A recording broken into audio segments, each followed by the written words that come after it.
As a member of the public, you can attend the meeting as an observer.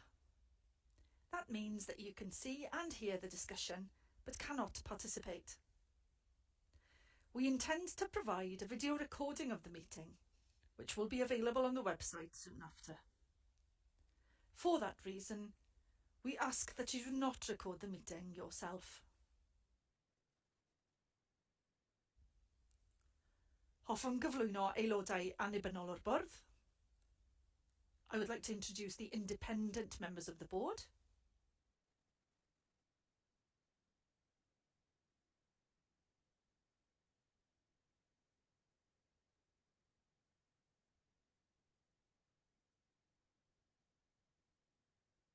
A'r prif weithredwr ac aelodau gweithredol ac anweithredol o'r bwrdd. And the board chief executive, executive and non-executive board members.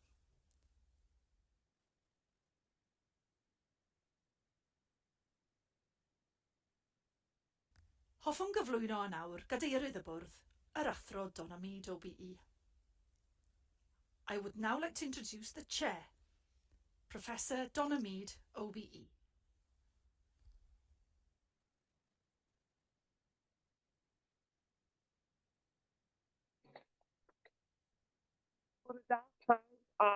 Croeso cynnes iawn i chi gyd am cyfarfod bwrdd heddiw. Good morning, everybody, and a very warm welcome to you to this meeting today.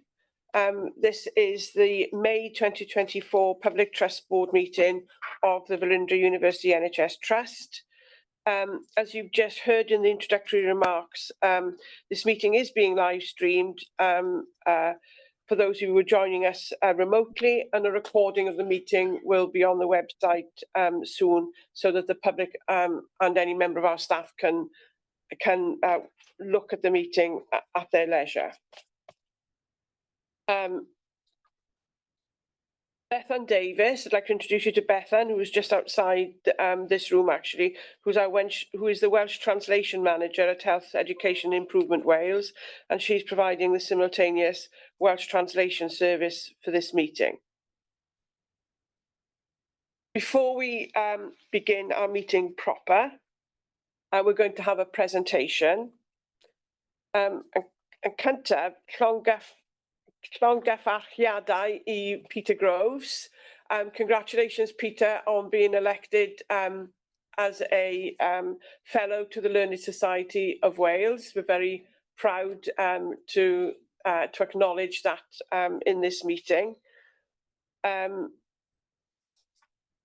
croeso cynnes iawn I Peter a Susan Miles, Cadeirydd a Cyfarwyddwr Iechyd Technoleg Cymru. Please excuse my Welsh. I'm trying very hard. I'm a learner and I'm trying my best to speak as much Welsh as I can. So I hope I introduced those words, your titles correctly, of both your positions and the organisation. As you all know, Health Technology Wales is hosted by Velindre University NHS Trust. And this is our kind of annual meeting in which HTW provide a report to the Trust Board. Peter, I'm going to hand over to you to introduce and then to organise how you and Susan will present the report to us. We don't have a copy of the report, is that right? So is there one to come? Peter's frozen, I think. There is indeed, Chair. Can you hear me now? Okay. There is. Can you hear me now? Okay. Yeah. Yes. Thank you, Chair. There is a report that will be published shortly, and the vast majority of what we'll be talking about this morning will appear in that report, and of course you'll get a copy as soon as it's published. Thank you. So over to you and Susan now. Chair, thank you very much indeed for that welcome, and once again thank you for the invitation to present to the Velindre board. As you say, I'm delighted to be joined this morning by my colleague, Dr. Susan Miles, Director of Health Technology Wales. It's our intention to do a joint presentation this morning. We do have some slides, so if a colleague is able to share those slides at this point in time, that would be extremely helpful. And just as we're arranging that, our intention is that Susan will start the presentation by talking about some of the operational aspects, outputs, and activity of our organization during the last year. And then she'll hand over to me for the latter part of the presentation, in which I'll talk about some of the recent strategic developments as well. So that's our intention. And at this point, let me hand over to Susan, and I hope the slides will be available. Thank you. Yeah. Okay, thank you, Peter. We can see the slides. Sorry. Great, thank you, Peter. Thank you, Chair. If you could just move on to the first slide, please, that would be great. Thank you. So, as colleagues know, I'll just wait for the next slide to shift. So Health Technology Wales has a tripartite remit to promote a strategic and national approach to the identification, the appraisal and the adoption of non-medicine care technologies across Wales. So this morning I'm just going to share some brief highlights from the forthcoming 2023-24 HW annual report in each of these three areas. And as Peter's mentioned, the report is due to publish imminently, and we'll make sure that colleagues receive a copy forthwith. Next slide, please. In terms of identification, so we've received 66 topic notifications to Health Technology Wales in the last reporting year, and just under 500 since HTW was established in 2017. And this slide just shows that industry for the last couple of years has continued to be the majority referrer of topics to HTW, followed secondly by NHS and other care organisations. Next slide, please. I just wanted to bring to your attention that in 2023-24, HEW has piloted a number of more proactive topic identification methods. So previously, for a number of years, we operated an annual open topic call, and were entirely responsive to the topics that anyone could refer to us for consideration.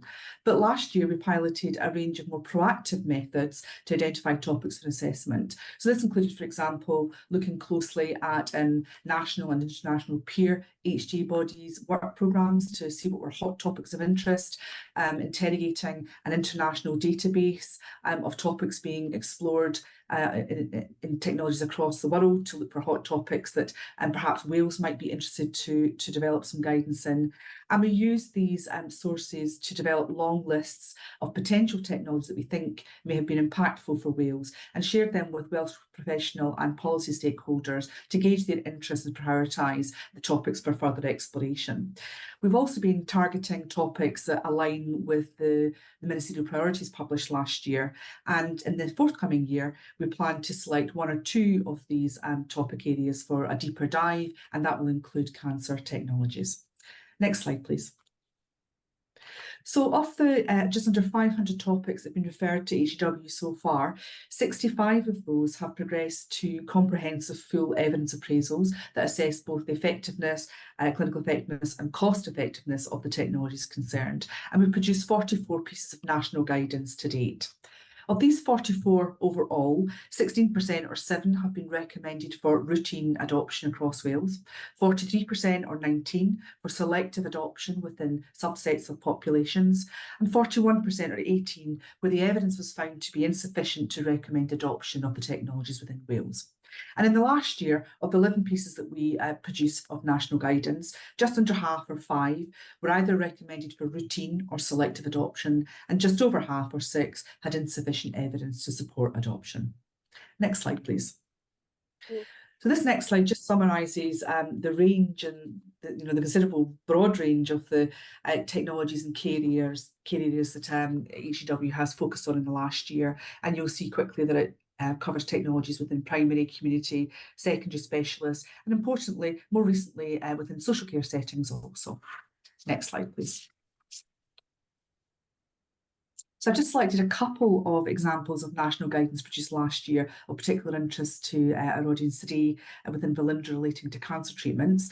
So the first was on low energy X-ray contact X-ray brachytherapy, or CXB for short, for treatment of early stage rectal cancer. And our evidence appraisal in this instance supported routine adoption of CXB, which was found to increase treatment response rates, organ preservation, and to reduce the need for subsequent surgery compared with external beam radiotherapy boost. And our de novo economic modelling indicated that this was in fact quite a highly cost-effective treatment and hence was recommended for routine adoption. Next slide, please. At the other end, we also looked at robot-assisted thoracic surgery, and the appraisal here did not support routine adoption of this technology. While the evidence indicated that there was a broad equivalence in clinical outcomes, there was considerable uncertainty about the improvement in short and long-term clinical effectiveness with this technology compared to standard care, which in this case was either open or video-assisted surgery. And further, our de novo economic modelling indicated that robotic thoracic surgery was currently not cost effective as a treatment option. Next slide, please. So as you know, HCW also undertakes an annual adoption audit where we endeavour to monitor the adoption of our national guidance. The full audit report for HCW is available on our website, so please do go to it for further information if you would like to. And we're currently in the middle of our current annual adoption audit. Next slide, please. So this year, for the first time, we audited 3 pieces of NICE medical technologies guidance also, as well as 11 pieces of national HCW guidance. And we found that our adoption process worked well to scrutinise the NICE guidance also. And so we've agreed that we'll continue to collaborate with the Welsh NICE Health Network in future years to audit select NICE medical technologies guidance of particular interest within Welsh communities. So general highlights from the audit last year. So response to the audit was encouraging. So we had responses from 6 of the 7 local health boards, and we're striving for 7 out of 7 this year. Procurement were incredibly helpful and provided all the data that we requested to triangulate the audit returns, so we could scrutinise and check them. And we found again that the audit was able to yield valuable information, enabling us to differentiate between levels of adoption and impact of the HCW guidance across the whole of Wales. And finally, we found that the awareness of the HCW guidance was reported to be good at 70%, that clarity of the guidance recommendations was reported to be very good or high at 83%, and the impact of the HCW guidance was also reported to be high at 72%, with many feedback in terms of reducing factors that were enabling or barriers to the adoption of our national guidance. So as I mentioned, data returns are due for our 23-24 audit imminently in the next couple of weeks, and the findings will be reported in a brief report and on our website quite shortly thereafter. So if colleagues are interested to see how the audit has gone this year, then please do go to our website to look at the report in due course. Thanks very much. I'm going to pass back to Peter now, who will focus on some strategic areas of work of HCW within the last reporting period. Thank you. Susan, thank you very much indeed. As our organisation has grown in reputation and stature, perhaps during the last 7 years or so, we've been delighted to have been approached to be involved in a number of strategically very important projects. And I just want to report on some of these in the next few minutes. The first represented in this slide is the most recent. So we have been approached and indeed commissioned by colleagues in Welsh Government to prepare an advisory report on the development of a medical technology strategy for Wales. So this will be very complementary to the strategy that was published last year by Welsh Government colleagues around innovation. It will be a project that will require considerable stakeholder engagement from innovators, developers, life science, industry partners, academia, those delivering services, patients, members of the public indeed. And we welcome that. But it will be a rapid timeline that we've been presented with. Our intention is to submit our advisory report and recommendations by the end of this calendar year. The project has been funded by Welsh Government, so we will be able to, in addition to, in the short term, expanding internal resource, we'll be commissioning external expert assistance with this important project as well. Next slide, please. The Innovative Devices Access Pathway is an initiative that has been developed across all parts of the UK. It's a collaboration with the intention of bringing potentially transformative medical technologies more quickly to the market and therefore, of course, to the bedside and patient care. And this will be delivered through creating a roadmap to support innovators in generating evidence that they need to then support regulatory approval and then subsequently health technology assessment as well. So this was a pilot that was launched initially in September last year. Innovators were invited to submit expressions of interest, and there was a very high level of interest and a large number of submissions. And our organization has been involved as part of a consortium that includes NHS clinicians and patient and public partners in selecting those that are particularly meritorious. And this has resulted in the choosing of 8 technologies that have now been selected to join the IDAP pathway. Next slide, please.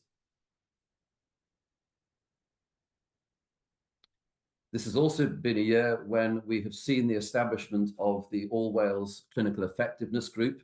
So this is a group that was established by Welsh Government that includes a partnership between ourselves, colleagues in Public Health Wales, and also in Value in Health, with the intention of developing a national approach to quality improvement across Wales. The early parts of the project will address reviewing a list of what we refer to as current interventions not normally undertaken. So this is a list of interventions that has been created by the health boards, which they believe perhaps is not supported by the evidence.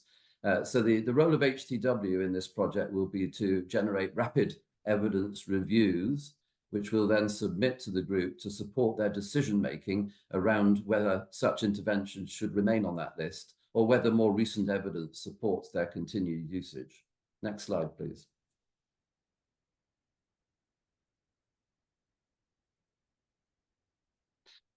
We are an organization that engages globally, both internationally and nationally. Last year, we were able to report to the board that we are part of a collaborative involving HTA organizations across the UK, of course, in Australia, Canada, and during the last year extended to involve New Zealand. And the excitement about this work is that this collaboration has the potential to touch and benefit more than 134 million people worldwide. So it's one we value. We are, of course, also part of a broader family of worldwide HTA organizations which meet. There are 49 different organizations that get together annually. In 2023, the annual meeting was in Adelaide, Australia, and some of our colleagues were able to attend and in particular presented a paper on the use of outpatient pharyngolaryngeal biopsy to support diagnosis in people with suspected head and neck cancer, which then obviates the potential in some patients for them being admitted to hospital and being subjected to general anesthesia for more invasive biopsy. Just a reminder that our remit extends beyond health into social care as well. So we were particularly delighted that Susan Miles was invited to join the board of directors of the International Network for Social Intervention Assessment. And this is an organization that promotes the use of social care interventions through evidence-based methodology. Next slide, please. I think we're all very much aware of the exciting potential for artificial intelligence to fundamentally change the way in which we plan and deliver care to our patients. So it's really important that HTW is involved actively in this field. So this slide briefly summarizes the ways in which we have been involved in AI assessment over the last year or so. We were invited to be part of the AI Welsh Health and Social Care Commission. So this was established by Welsh Government to deepen an understanding of AI requirements across health and social care in Wales. And specifically, we're part of a technical working group that assesses the extent to which evidence can be adapted to assess both clinical and cost effectiveness for AI technologies. One of our principal researchers, Dr. David Jarram, has led a collaboration with colleagues at Public Health Wales in undertaking a rapid review of the evidence to support the use of AI to support cancer diagnoses. And we are actively involved in undertaking our own projects and topics. For example, we recently prepared guidance on the use of AI technology added to routine endoscopy for the diagnosis of precancerous and cancerous lesions in the lower bowel in patients undergoing colonoscopy. We've also been part of a consortium supporting the testing and evaluation of AI technologies as part of the AI in Health and Care Awards, and are specifically supporting 2 AI tech developers on separate projects. Next slide, please. So, Chair, I hope this has provided you and colleagues with an overview of the way in which HTW has been working, its output, its strategic involvement in projects, not just nationally in Wales, but internationally as well. I would like to finish, if I may, by passing on our personal thanks, specifically to yourself, Donna, to Steve Ham, to Jacinta Abraham, to Tom Crosby, and to all of your colleagues in Velindre who have so enthusiastically and positively supported the work of HTW in the last year. We are deeply grateful for that, and we look forward, of course, to our continued collaboration in the year ahead. But at this stage, I'll pause and invite any comments and questions either to Susan or to myself. Thank you very much indeed. Diolch. Diolch. Diolch yn fawr iawn I Peter a Susan am dod yma heddiw. Mae blwyddyn brysur iawn unwaith eto. Thank you to Peter and Susan for coming today. We really do value this annual meeting. And the other sentence I said in Welsh was that it's been a very busy year for you once again. So very interesting. I'm just going to open up for colleagues to ask any questions, make any observations or comments. Andrew, you were first off the mark. Thank you.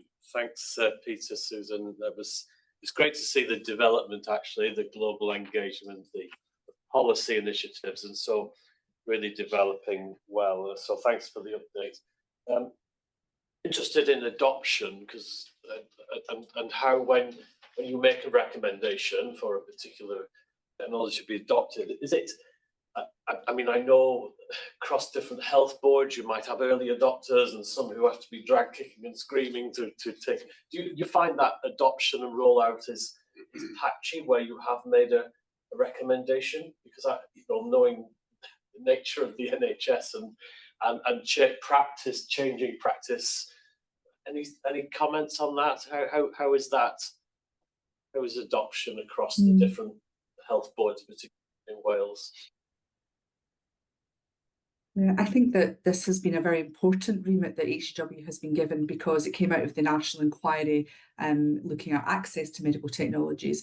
And a key reason for us being given that adoption remit was because there was quite differential and at times inequitable adoption of technologies across the whole of Wales. So being able to revisit the national guidance, which has a doctor justify status, it's not mandatory, I think has been a very useful tool to understand the extent to which adoption has happened and what the barriers and enablers have been.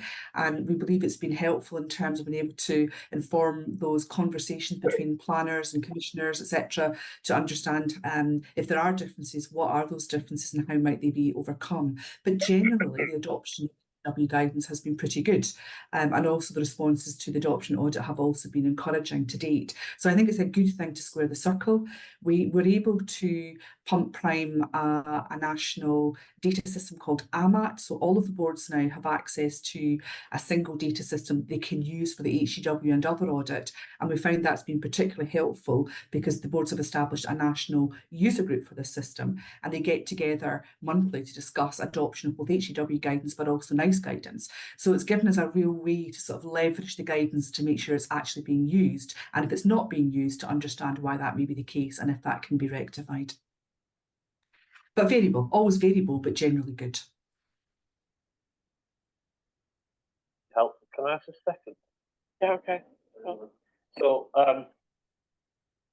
most of your inquiries, not surprisingly, have come from industry over the last few years, and I think I might have asked this before, but how do you then? I imagine if I was developing a diagnostic test as to industry, I would I would have a commercial interest in exploring that particular field and prospects for that intervention. So how do you remain entirely independent of perhaps industry groups who may have a commercial agenda for uptake of a particular, let's say, diagnostic test? Peter, do you want me to take that? Should I take this one, Susan? Yes, Peter, over to you. Very happy to do so. Andrew, independence is fundamental to everything we do, and we try and establish that and retain that through a combination of different mechanisms. It should be said, though, at the outset, that collaboration is the starting point with colleagues in industry, and they trust us by bringing their technologies for our assessment in the knowledge that we will do so in a fair and independent way. Perhaps the best assurance is through the decision-making within HTW being supported by independent professional advisory groups. And that extends both to topic selection. Susan talked briefly about that. We have a group called the Assessment Group, which is a multidisciplinary professional group that helps support the deciding of which particular technologies we should focus our attention on, that perhaps should then progress towards formal appraisal and guidance generation.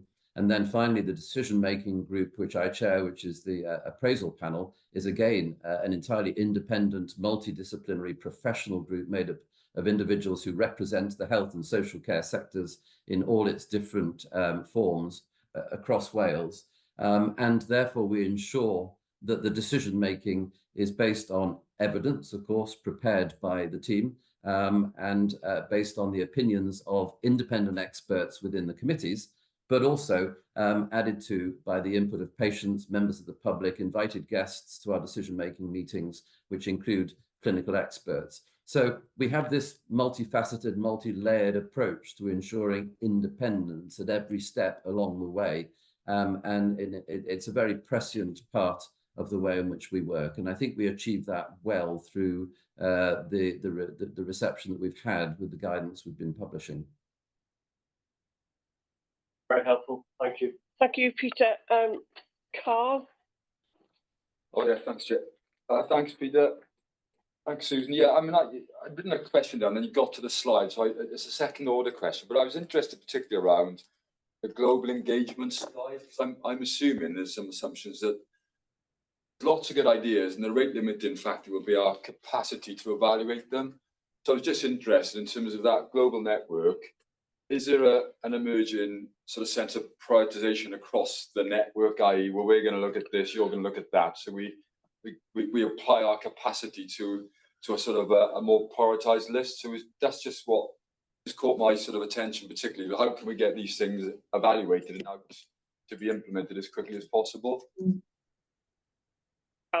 Yes, exactly that. I mean, there's an enormous amount of technology coming through all the time, and that international collaboration is a collaboration to an extent to divide and conquer, thinking about what are the hot topics and to try not to duplicate work that's been done elsewhere, but to build on it if at all possible, but also to share developments in terms of methods. So, for example, all of the international HTA bodies are running to keep up with AI developments, trying to understand how we can apply our methods to that and learning quickly from one another, because it's in all of our interests to try to bring some of these transformative technologies to market and to patients as quickly as possible. So yes, so it's really in the spirit of that type of collaboration. All that said, although there is sharing, there is a collaboration agreement, ultimately each jurisdiction will retain autonomy in terms of its national decision making for particular technologies, because they also obviously all have very different fiscal and other situations. But it's been incredibly helpful, and one that we think will become increasingly important through time, because the opportunity cost of analytical resource is very high. There are not enough analysts to go around, so being able to divide and conquer to an extent is incredibly helpful. Thanks, Susan. And I noticed in one of your even earlier slides, you did say that you reviewed other health technology bodies and looked at their appraisal outputs to see what can be adapted into the Welsh context. or the UK context. So I noticed it did say that on one of the even earlier slides, and the one that Carl is referring to. Steve? Yes. Yes, thank you, Donna. Unless you want to come back at the point I just made before we hand over to Steve. It just was to say that we're part of an international organisation, INATA, that keeps a detailed record of all of the HTAs that are conducted across the world. So we felt this was a good place to start to identify the hot topics and to see which might be of particular interest in Wales, and to learn from what had been done elsewhere first and foremost, but then to adapt those within Wales to make sure that the evidence is contextualised to Wales, but also that we undertake typically de novo economic analysis to understand cost effectiveness locally. So that's been a really incredibly useful resource, and something that I think we'll continue to do in the future going forward. Thanks, Donna. Thanks, Steve. Nick was. No, I got a long list. So if you want to go at the end of the list, that's fine. But I've got at least 3 other people before Nicola. Right, okay, fine. Mine's more an observation. I have plenty of opportunity to discuss where you're at with you at various forums as the grant holder. Just an observation about I'm so pleased to see where the service has developed over 7 years, as you remind us, Peter, and the breadth and depth and the impact it's having now across a wide spectrum of areas. I think it's always going to be a balance in it about how you balance with a small team having the impact you're having, as well as the breadth of contact you need to make. And I know it's probably worth just exploring that a little bit in terms of the balancing act you're having to pull off to do that. But you wouldn't get a sense of that from the impact you will see in the annual report. And I recognise that, and I'd like to thank you and the team for all that you are delivering. And really important, that collaborative strength that Carl and others have already touched on in terms of getting the best across the world of what's going on. Yeah. So yeah, balance of a question for you to feed into and a statement, I guess. Thank you, Steve. Do either Peter or Sue want to respond to Steve? More an observation, really, which I think we all adore. Shall I just? Yeah. Thank you, Donna. Just a very quick comment. Firstly, thank you very much for those positive comments, Steve, which are much appreciated. And you're absolutely right. The challenge of I suppose, delivering and being accepted as part of the community within the Welsh health and social care system is that people come to us with asks to get involved in some of the more strategic issues that go beyond, if you like, our business as usual. And we're always very receptive to that and do everything we can to support the broader environment around health and social care in Wales. But you're right, it comes with challenges. And of course, you know as well as I do that takes time to work through at our executive group meetings. We do so in a very rigorous and analytical way, and very grateful to Susan and her team in supporting the papers that come to the meeting that make sure that we understand before accepting new areas of work what the implications are going to be for our resources and how we'll be able to balance those priorities. And it has become increasingly difficult, but on the other hand, we continue to deliver and we continue to welcome, overtures of being involved in really interesting national and international projects. Thank you, Peter. Hilary, please.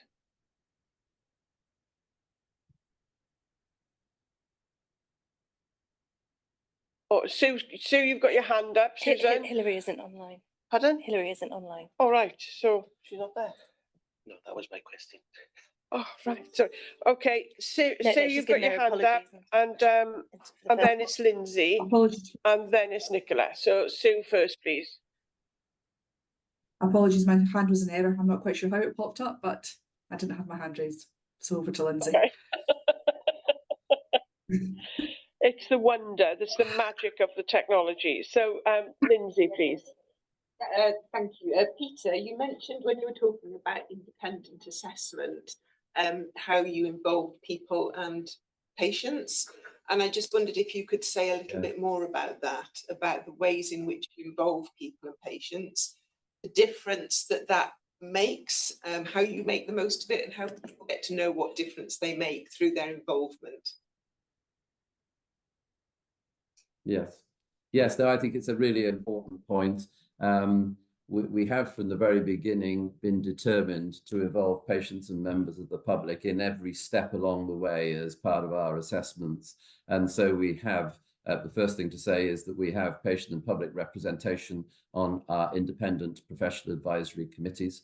We have part of our organisation dedicated to patient and public involvement, and an increasingly strong team around that. So for every topic that we take on, for example, we ask our PPI group, and it is a group, to make a judgment as to how the involvement of patients and members of the public could support that particular appraisal. And that might vary between a review, for example, of the published literature, when such evidence is available. It isn't always available. So if the views of patients and members of the public has not been a subject of a publication, then we will go out and seek that information, often from groups that support patients, sometimes from individual patient groups, sometimes even from individual patients, to receive their testimonies and experiences. And then finally, when it comes to the decision-making meetings, the appraisal panel, which I chair, we're very careful to, whenever we can, invite members of the public or patients who have a particular interest in an area or technology to attend the meeting, so that they can serve as experts, and questions can be put to them by members of the appraisal panel to understand the patient experience around a particular technology, to ensure that that's taken into account when we make our decisions as well. And just to finish, that multi-layered input ensures that we really do have deep insights into the way in which diseases affect patients, the ways in which technology can alter patient experience in lots of different ways. So it is a very important part of our work. Angie, thank you. Nicola, please. Thank you. A bit of a comment and a bit of a question. So we've now got established our clinical and scientific strategic board in place, and Jazz and myself co-chair that, and I think there's going to be significant opportunities for us to link in with Health Technology Wales in respect of that and the work that you are doing and how that can influence us. And I think we need to also reflect this within our strategy that's in the final stages of being developed at the moment. But my question really is about how are we currently, so we've got an innovation resource, albeit very small, but some of the examples you gave us really, particularly the brachytherapy one, and there's a couple of others that are currently under appraisal that really do link into what our core business is here, is how have we linked through the innovation space into your work, and how does that then translate back into our planning as an organisation? I don't know whether Jazz or... Yeah, so shall I come in? So actually one useful example around this that you referenced earlier was AMAT. And in fact, the route that our organisation, in a sense, adopted AMAT, if you like, was through a partnership with yourselves. And that this was when our previous innovation lead was in place, Robin, and I think you helped us secure a small grant, which kicked us off with that. And actually, it's been tremendously helpful, and Nicola will support this in the way that we've used it. Initially, it was a clinical audit lens, but we brought that to the IQSG, our Integrated Quality and Safety Group, and we've actually rolled that out in many areas successfully. So it was nice to hear you referencing that earlier. Jazz, could I just ask you, this is a public meeting, could you just explain what AMAT is? So it's a tool for, in clinical audit, the way we've used it, it is a tool to be a sort of central registration of all audits across the trust. But not only does it register it, it actually appoints an owner to each audit, and you can track sort of with smart outcomes, progress against it. You can easily search for information around audits and headings and progress, etc. So it can be used in many different ways, and Nick will probably support it a little bit more. Yeah, it's got a number of modules to it. So the other module we brought online that Jazz has outlined is our quality and safety tracker. Yeah. So if we have improvement actions on the back of inspections, visits, audits, investigations, then we can put them in very clearly, and it tracks very neatly, and also allows for for service level to board monitoring of that. But it's quite a comprehensive system, and we are increasing its use across the organisation. Thank you both. Thank you. I don't have any other requests to speak. Oh, Jazz, do you want to come in as well? So, you hadn't finished. I interrupted you. Sorry, Jazz. Fine. I think the answer. I mean, Nick was sort of posing a specific question. I know that Jeanette links with HTW through the Innovation Leads group who meet every 2 weeks. But I think the question is for us, how do we take that further? Yeah. And I think it's a really important question. Yeah. To take that away. Can I just say one thing though about just my observation, I guess, with a slightly different lens of being All Wales chair of the medical directors group over the last few years, just to say how there was a degree of skepticism at the outset, but how you've kind of really transformed the importance of the work you're doing. And I think the word evidence is really key. I think there's a lot that we do that is not supported by evidence. And because it isn't, we have variation of opinion. And actually, the way to really overcome that is to get the evidence. And then you've got consensus, clinical consensus, to do things and to prioritize things. So the importance of that, I think your work with the All Wales Clinical Effectiveness Group, the work with the INUs, the interventions not normally used, has really helped to make that mark and be successful. So I just wanted to celebrate that. Thank you. Thank you, Jazz. So before I kind of start to wind up, Peter or Stu, either of you want to come in at this point? Peter, please. All right, your square lit up, so I thought that meant your hand was up, Peter. Yeah. Oh, sorry. No, just once again, thank you very much indeed, Chair and colleagues, for the opportunity of joining our meeting today. It's been a very helpful discussion. Thank you for your kind comments, but also for raising some very interesting questions and comments to things for us to reflect on also. So it's been a pleasure being with you, and thank you again for the invitation. Our report will be out imminently, and you'll be the first to receive it. Thank you, Peter. And just before you go, I wanted to assure the board that our relationship with HTW isn't a once-a-year event, when we have the annual report. Steve, as the grant holder, attends the executive group in HTW. I know other members of our staff are members of various committees and so on.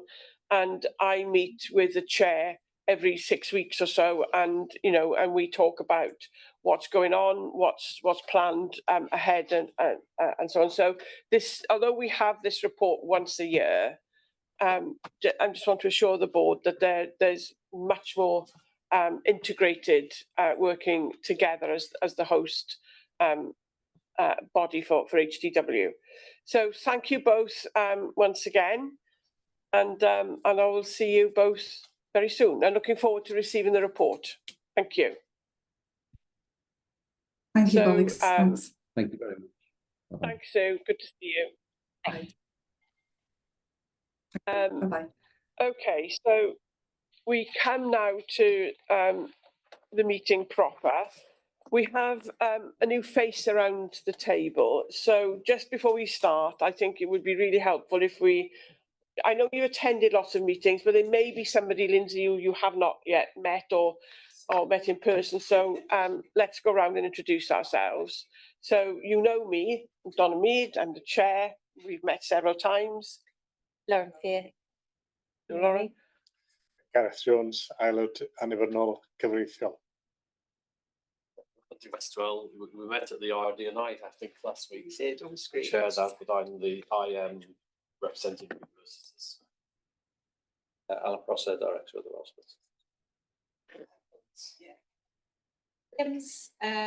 Executive Director. As Abraham, we also met online at the RD&I subcommittee, but welcome, lovely to have you with us. Thank you. Hi, Lindsay. We've met a couple of times, Sarah Morley. Good to have you here. Lindsay, we've met a couple of times as well. Stephen is the Vice Chair and also the IM for Digital. Oh, James Lindsay, and we've met. We had a couple and a good chat to begin with. So yeah, good to see you here. Steve Hunt, Chief Exec, yeah, we met and spoke a couple of times. So, Lindsay, it feels strange to be kind of introducing you like this because it feels as though you've been around for quite a little time now, actually, because you've been at lots of meetings and so on. But on behalf of the board, a very warm welcome. Oh yes, I'm always forgetting something, but these two never let me off anything. They like this all day. I go home with bruises on the top of my arms. Rachel, would you? Who else have we got on screen to introduce? Rachel, you next, Rachel, please. Okay, I'm Rachel Hennessy. I'm the Interim Director of the Cancer Centre, and apologies for not being there today. Hope to meet you soon, Rachel. Is that everybody? Yeah. Okay. So welcome, Lindsay, a very warm welcome indeed. So going forward, we start the meeting proper. If you want to ask questions, I'm trying not for it to be a free-for-all. I've got my lists going. Raise your hand if you're in the room. Rachel, the usual way, use your electronic hand and I'll do my best to recognise everyone, and Steve and Lauren will help me out with that. Stephen. Sorry, you mentioned the magic of the technology earlier. Before you start, my laptop doesn't seem to be connecting. So do we have IT technical support with us? Sorry, before we start. I thought I got something wrong. No. Straight away. I've diagnosed what the problem is, but I can't fix it. So Mark is upstairs. Yeah. So well done. I'll pop up. I wanted coming round just to see if you wanted me present when we got the minutes, because of course I chaired the meeting last time. Are you Yeah. right? Okay. Yes, thank you, Stephen.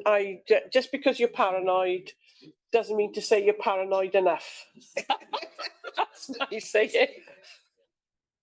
That's my saying. Anyway, so that's the mechanism for wanting to come in to ask questions, make observations, and so on. And I will take the responses in order unless there's a reason where it's obvious that somebody wants to follow on immediately from the point that was made before. So, sorry, Donna, the team is saying, and it's come up across the top, that the whole network is having issues. Oh yeah, it's all coming across all of ours now. Yeah. Well, I should have mentioned when we started, I emailed Carl Taylor and a couple of people because it was very slow. So yeah, I've got them trying to find out is it a trust issue or is it a national network issue? They're looking at my. I don't know if it's separate issues, Steve, but if it is, yeah. There we are. Yeah. So have a look. And I need to carry on with the meeting because we've taken quite a lot of time over the HDW report. It's fairly slow. Mine's running very, very slowly. Is everybody get some issue? Slow, yeah. Yes. Okay. It's just incredibly slow. That's fine. But it's not interrupt the meeting. Can I carry on? Yeah. Okay, thank you. So 2.1.0 apologies. We have apologies from Vicky Morris, independent member, David Cogan, the patient representative, and Kyle Page, who is our normal business support manager. She's having some leave. I'm not sure if Hilary was due to join us at 11:30 or leave us at 11:30. Join us at 11:30. She's joining us at 11:30. That clears that up from the earlier poke I got in the ribs. I don't remember the poke in the ribs. It was the arm. It was the arm, but it was it's a saying, isn't it? And so I've welcomed Lindsay, Susanna Warwell, who is our associate independent member, has sent apologies for today. I'm not sure, is Katrina February with us? No. No? So Katrina February is usually with us, audit lead for Wales. We've said Rachel. Alan Prosser is here from the Welsh Blood Service, Gwasanaeth Gwaed Cymru. So Alan is here from there. Is it Emma? I saw Emma's Emma name. and Helen are Emma online, and yes. Helen, internal audit, and Helen Williams. Are you from Clais? I'm Helen, here. I think, is this your first meeting? It is my first meeting, yes. I'm interim regional director for Cardiff and Vale Clais. Can you hear me? Colleagues, everybody will remember that Clais. Yes, we can hear you, Helen. Everyone will remember that Clais is the body that has replaced or developed the Community Health Council mechanism we had in Wales. You're very welcome, and please feel at liberty to join in, Helen. Use your electronic hand, and we'll call you in. Thank you very much. And you're very welcome. Thank you. 2.3.0, declarations of interest. Are there any declarations of interest that need to be made today pertinent to the items on the agenda? No, thank you. So if we can go to 2.40, which is the minutes of the Public Trust Board meeting held on the 26th of March 2024. And of course, some of us weren't present at that meeting because we were in London, where we were having to sign off various papers in relation to the new cancer centre. So Vice Chair Stephen Harries chaired that meeting. So any queries about correctness, I'm going to hand to yourself, Stephen. So are there any queries for Stephen?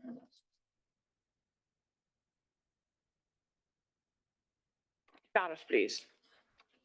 Mae yna ddau beth os gwelwch yn dda. Mae'r cynta ar dudalen 8 yn y paragraff diwetha ond 1, lle dyn ni'n cyfeirio at y nifer o bobl sydd yn siarad neu yn deall Cymraeg, ac a'r ffaith bod hwnnw wedi cael ei roi yn wyrdd, serch hwnna ddim y darged i fesur bydd ni wedi gyrraedd yn ei beidio.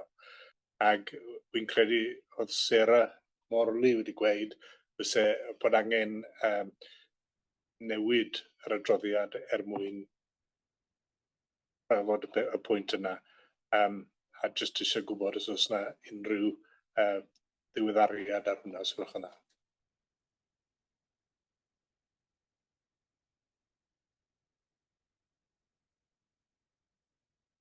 So the question was the report been changed? Yeah, that's right. No, your So it was a Sarah. Yeah, shall I pick that up? Yes, so this was about the fact that we're reporting on things for which we currently don't have a target. There is no target as yet. These are obviously things that we're still looking at, but we'll continue to report the amount of people or the actual number of people in the meantime. Diolch, Sarah. Green arall? A'r ail bwynt wedyn ni, os gwelwch yn dda, yw ar dudalen 10, ac yn yr ail baragraff, mae'n y gyfeiriad at y cytundebau tymor hir gyda'r byrdau iechyd, ac o'n i jyst eisiau gwybod os oedd na ddiweddariad ar hynna, oherwydd mae'n rhaid iddyn nhw gael eu cwblhau cyn diwedd mis Mehefin.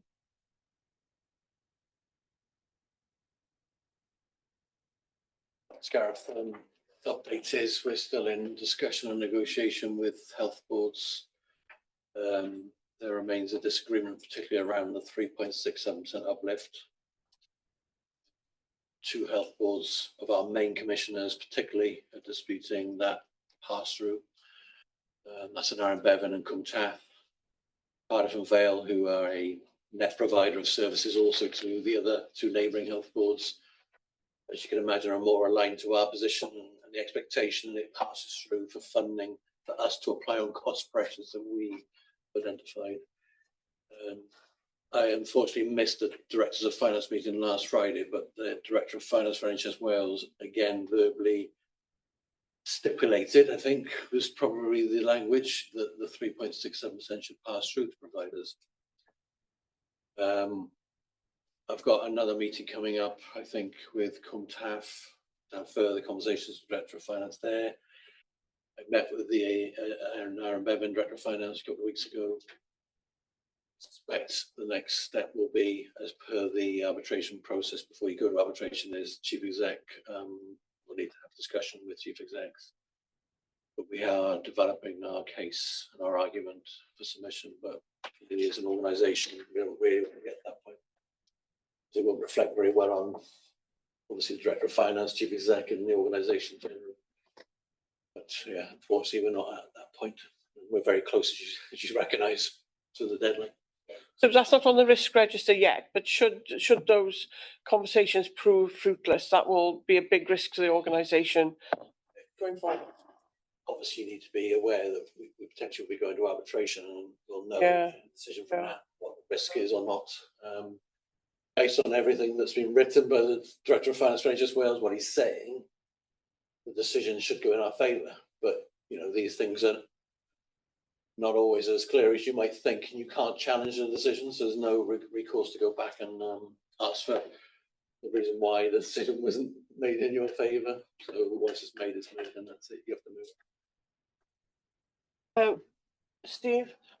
Just to add a couple of points to what Matt's picked up. Joint exec team meeting last week, we've made the point, positive statements made, but there's a process to follow. And the message that the Director of Finance NHS Wales made in DOS was reiterated at the Chief Execs, the NHS Wales Leadership Board this Tuesday. So we'll build on that. We will end up writing Chief Exec for Chief Exec, because we have to go through those steps. And we'll end up where we end up, Gareth. And I'm speaking to everyone as well. Oes na unrhyw arwydd faint yw gwerth y 3.67%? I was just put my hand up there because I was going to say I should have said quantify things for the board. Clearly, it's important. The two health boards that have already disputed the impact on us would be about 700,000. Powis is also included in that. Sorry, so it's 3, but they're much smaller. That comes to about 700,000. If all health boards took the same approach, because the problem is, even though others are supportive, there's a bit of a domino effect might happen. If they can avoid passing the money across, then clearly they will. It could go up to about 2 million. Yeah, and I'm including WISC in that. This is a strange nuance at the moment. WISC, who are a commissioner of specialist services, but ultimately their paymasters are all the health boards. They don't really have their own budget. They're spending money on behalf of health boards. WISC, as their commissioning decision, is that they're passing through the full 3.67% for us to apply. Now, I'm not sure whether Naira Bevan and Cumtaf have clocked that. And if they have, they're saying, well, that's their commissioning decision because they commission on our behalf. And they haven't challenged it. But that's quite a big chunk because the whole of the blood service contract is commissioned by Welsh Blood. That's why it suddenly jumps up to 2 million. Because you might think, well, that doesn't make sense, Matthew, but it's because of the WISC and the Welsh Blood bit. If they follow suit, which I don't believe they are. I mean, the Director of Finance have had a lot of conversations into their board, and I've had letters, so it shouldn't be reverted. So probably 2 million is probably unlikely, is what I'd say. But it's probably 1 point something million is the more likely one, potential. So I've got one observation to make. There's any other hands up, if I may. Not wanting to embarrass you, Andrew, but just want to, for a point of clarification, on the very top of page 13 of 15, it says Andrew now chairs the new ARC group, which indeed is correct. It hasn't yet succeeded the Advancing Radiotherapy Fund Advisory Group. That is still in place. We've asked for a paper to come to the next meeting, which will set out ideas for the fate of that group, because what's happened is the funds that were allocated to ARF are almost spent, but they're not completely spent yet, and so we need to come to a decision about where we place those funds, etc., etc. So at the moment, ARF is still meeting. We've got a meeting imminently and we'll receive a paper at that point. So that was just a bit of we'll amend that. A bit of clarity. That was what was that was what was said. But so I'm not disputing that was said. Lauren said not amending minutes, but the minutes are accurate. The minutes are accurate. So record it in this minute. Yeah. Yes. Yeah, absolutely. So I'm accepting these minutes as a Stephen, as an accurate record of the meeting held on the 26th of March. And noting the observations that have been made, some of which are a kind of follow-on from the minutes. So if I can take you to, please, 2.50, which is the action log. There we are. It's just come up. So would you like me to take 3.1? Are you going to take us through it, Lauren? Thank you very much. So 3.1 was a discussion on in that last board meeting on committee highlight reports, and actually there's been some other correspondence since between Stephen, the chair, and myself and Steve around highlight reports generally. So the proposal is that we do look at highlight reports again, because what they are becoming is a slightly shorter version of the minutes. And just as the way they've evolved as time's gone on, with the more and more detail being added to them, basically. So we do need a discussion between all of us as a board in terms of the format and approach to committee reports. And then we can include that in the updated governance manual, which is going through governance in June. So we'll have a discussion as an exec team and in the IMs group, and come to a conclusion on that through the June cycle as a proposal. So that's very much live action at the moment, and there's quite a bit of thinking going on. So thank you for that, Lauren. So in terms of open actions, just go through. So 4.3, Rachel. Oh, sorry. Sorry, Rachel. Lauren. Nicola's got a hand. Oh, Nicola, sorry, Nick. Previous point, I suppose another factor for consideration is whether we have highlight reports at all, or whether we receive the minutes. And certainly, I think that's something we need to consider as part of that. I think that's a fair point, Nick. I suppose the thing about the highlight report is that it categorises stuff from the minutes into what needs to be escalated, what needs a decision, whatsoever. So that is helpful. But you make a good point. It's difficult when you just receive the highlight report sometimes, because they yeah. Gareth, please. Yr unig beth cadeirydd.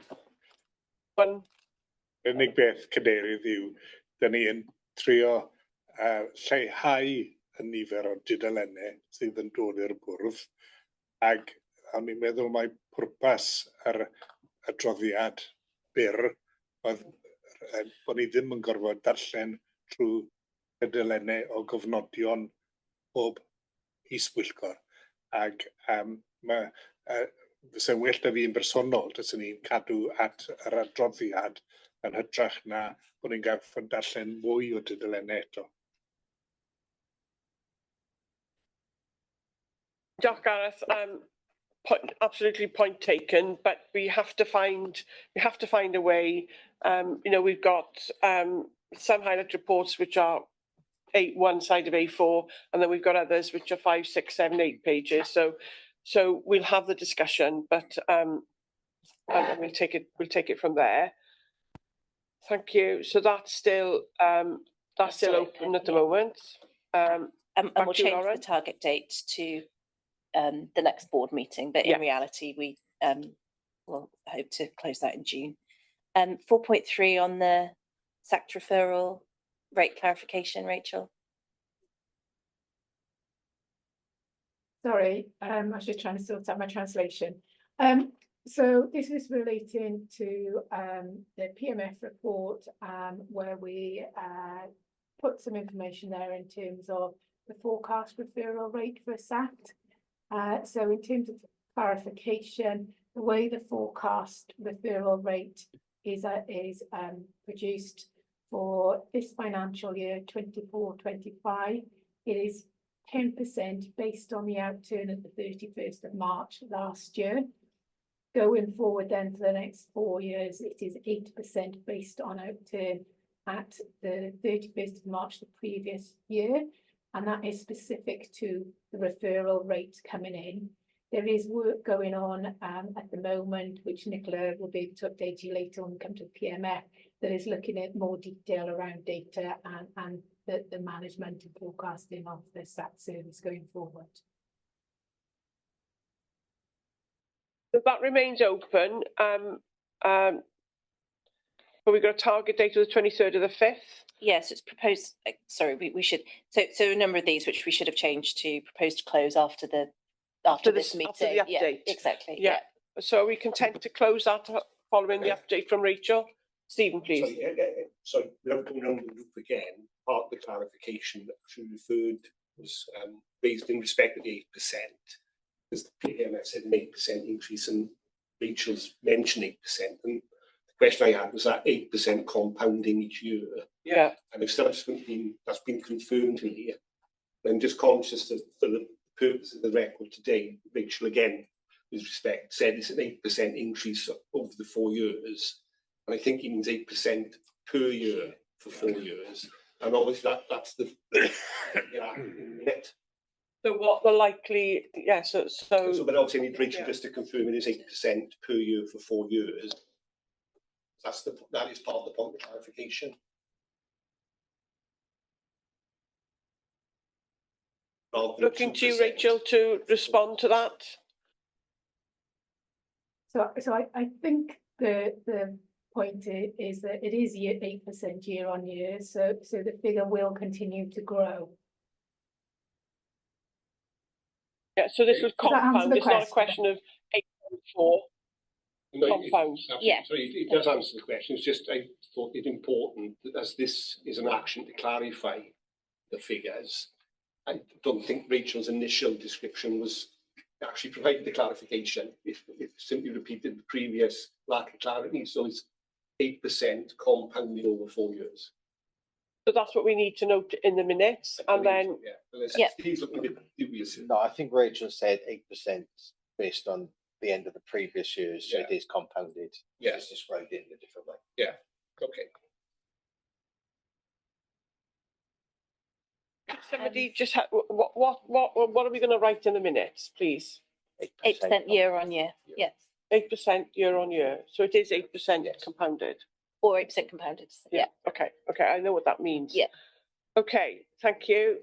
So that was 4.3.0, 5.1. So 5.1, the update is there. Sarah, I don't think there's anything else you wanted to add. Yes. So obviously the values and behaviours work is key to us in terms of the work that we're doing around our culture and staff engagement.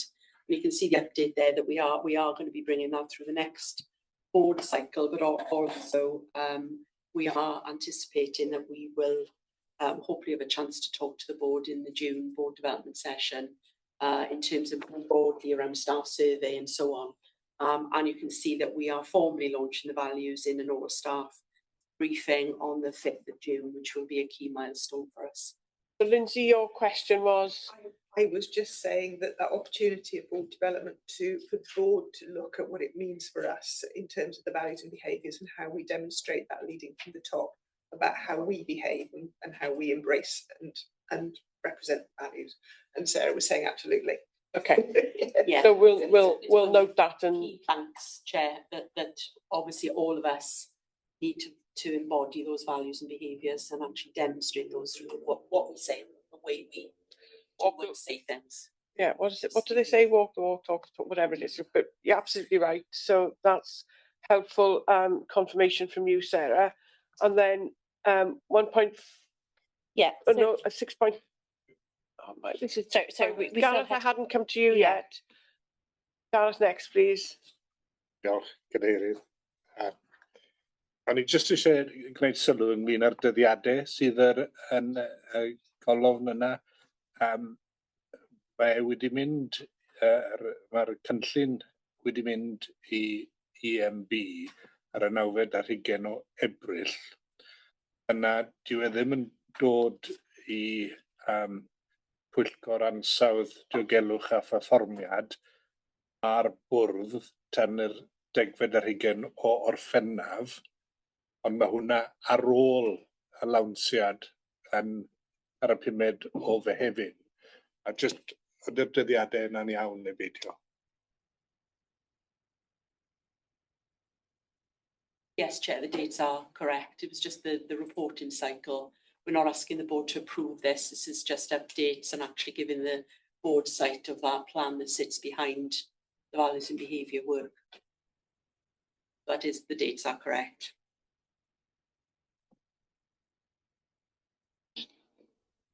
Right, yeah. Gareth? Otherwise, we'd have to wait until July before. I mean, sy'n ei bod e ddim wedi dod i'r bwrdd heddi falle. Yeah. Cyn y lawnsiad ar y 5 o Fehefin.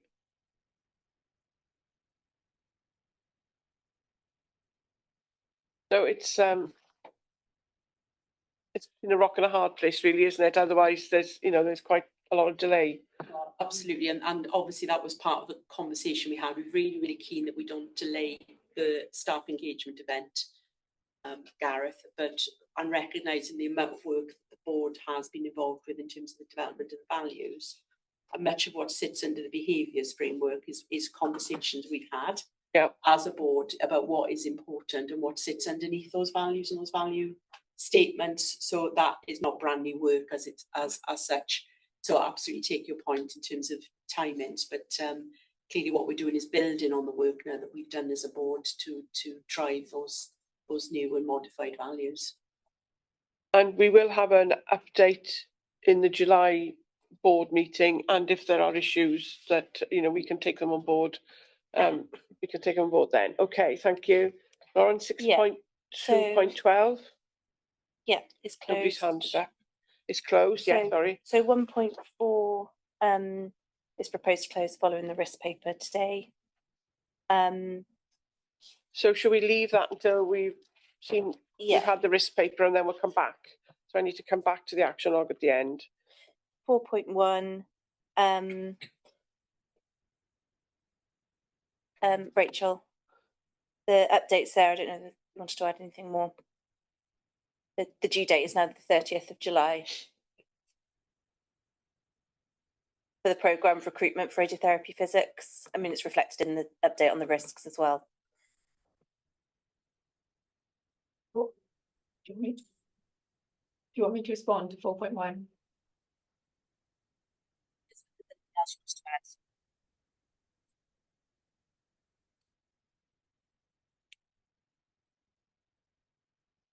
This is 1.4.0, Rachel. No, 4.1.0, sorry. Yes, sorry, you cut out then. Yes, we are in the process of, we are going through a recruitment process. We have had some successful appointments. We have tasked the IRS programme board to come back with a full programme of posts in place and gaps at the next programme board this month, later this month. So and that information appears later in the agenda as well, doesn't it, in papers?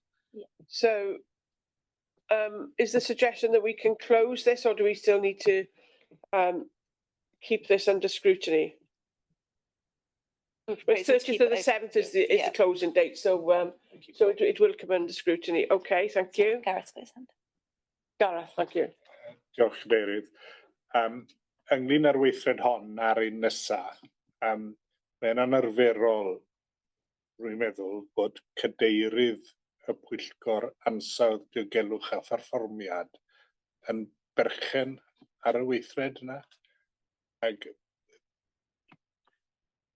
Dwi'n methu cofio pam bod hynna'n iawn, ond dwi ddim yn teimlo'n iawn bod y aelod annibynnol yn berchen ar weithred fel yna.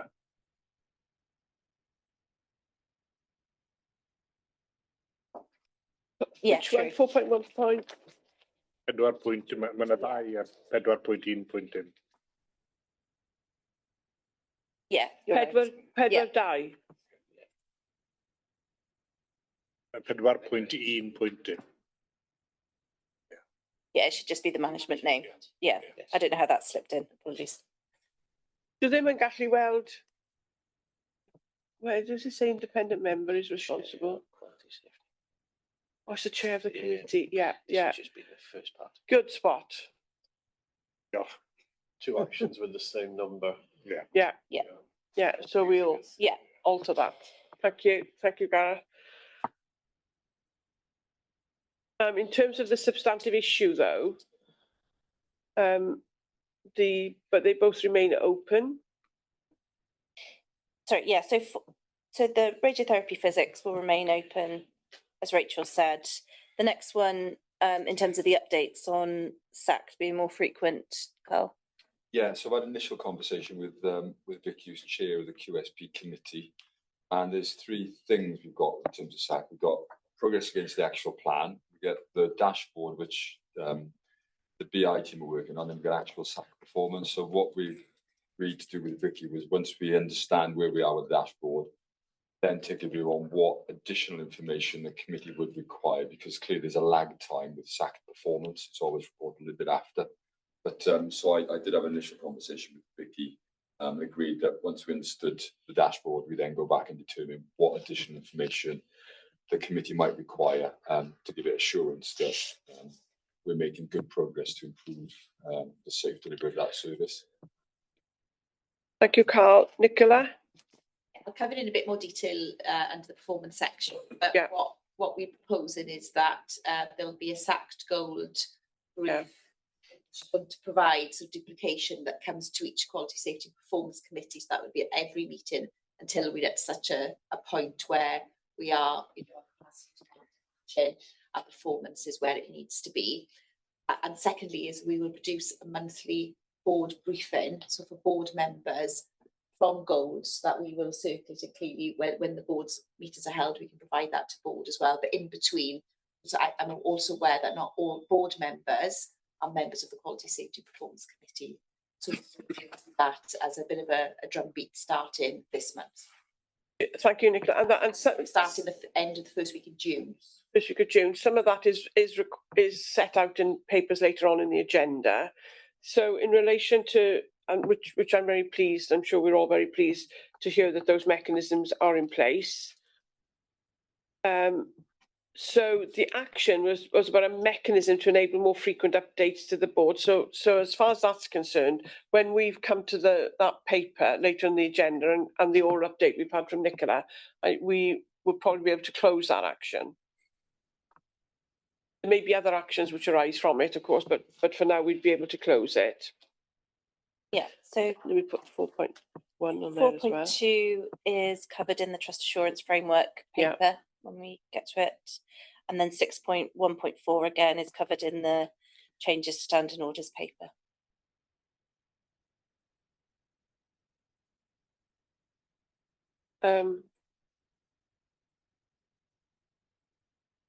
So 4.2.0. It's in the TAF, and then 4.3. That's down. That's closed. Explore national and civic set targets for friends and family and your Velindre experience. The new internal target of 95%. I'm not waiting for you to put your hand up, Stephen. I'm inviting you in now. No, well, it's closed. We had the discussion at the last committee, and I think it was QSP as well. Obviously, just pleased that we no longer have an internal target of 15% for poor or very poor experience.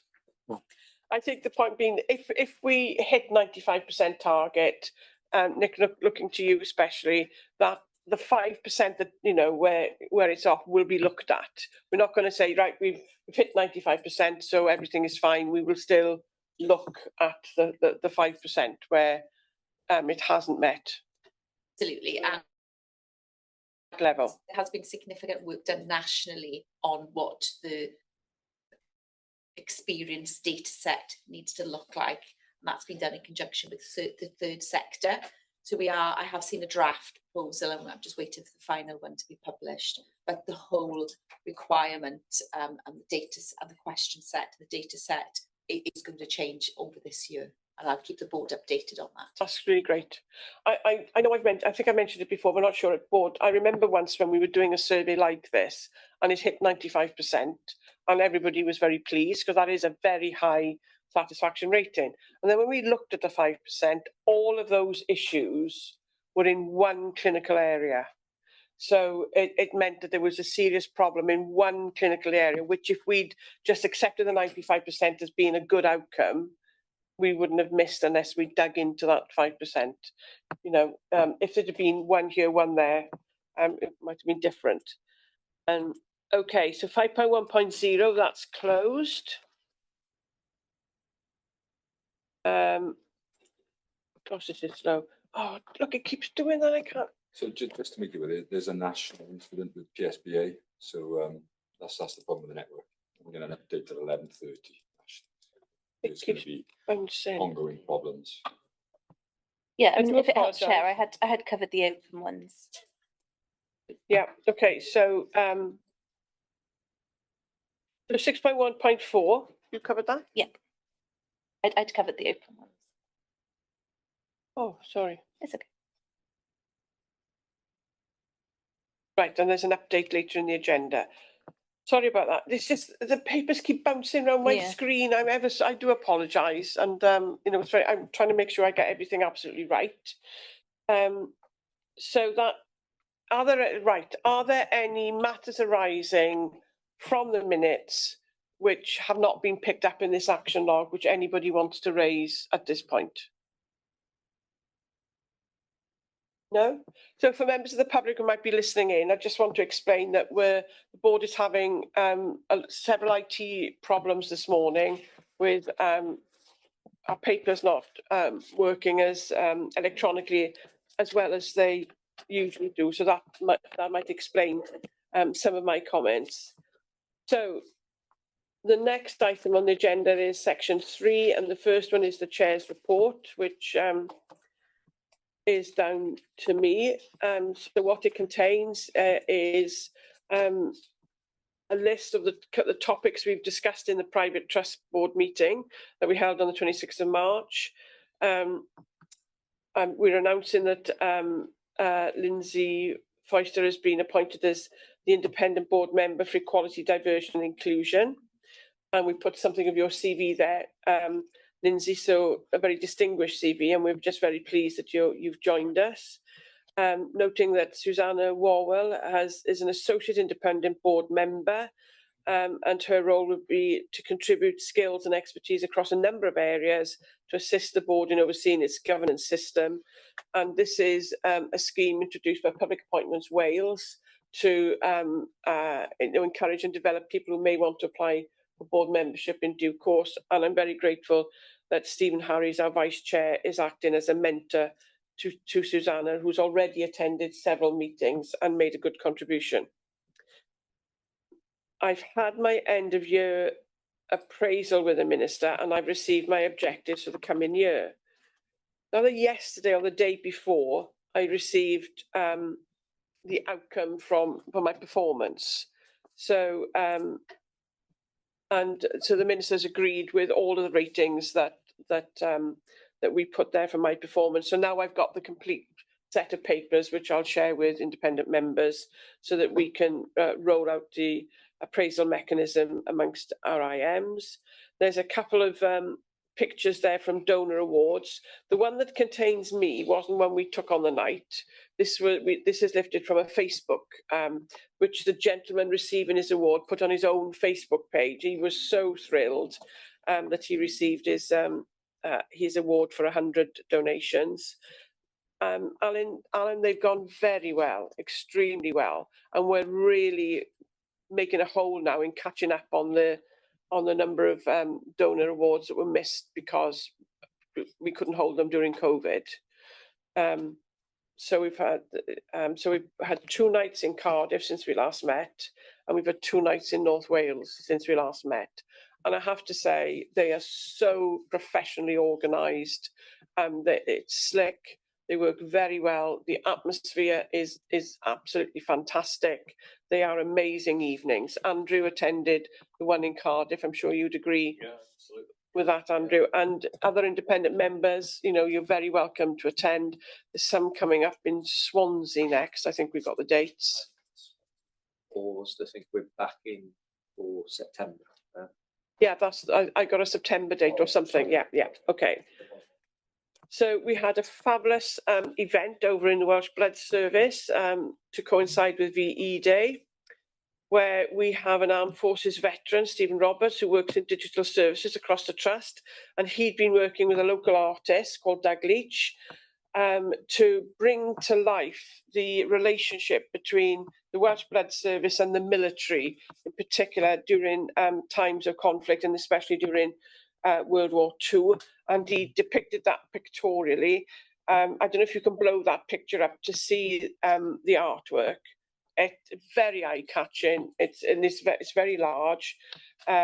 So next time you're over in Welsh Blood Service, if you haven't been to see it, have a look. But we were very well supported on the day. We had colleagues from 2 or 3 Welsh Field Hospital who were in uniform. They attended, and we had colleagues from Valleys Veterans. So that was an excellent event. What can I say about the nursing conference, which was held on the 13th of May? That was our second annual nursing conference, Nicola, and it was different from last year. Last year, we had a lot of external speakers who talked about psychological safety, and it was really interesting.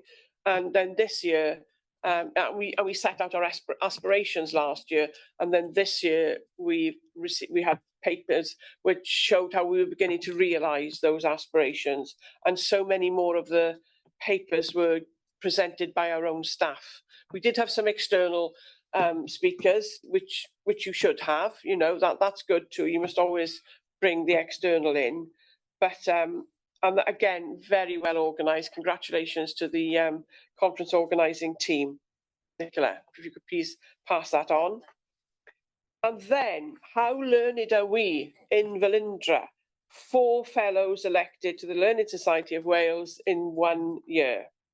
So congratulations to Andrew Westwell, Peter Groves, Mark Tobert and Seema Arif, who've all been elected as fellows this year.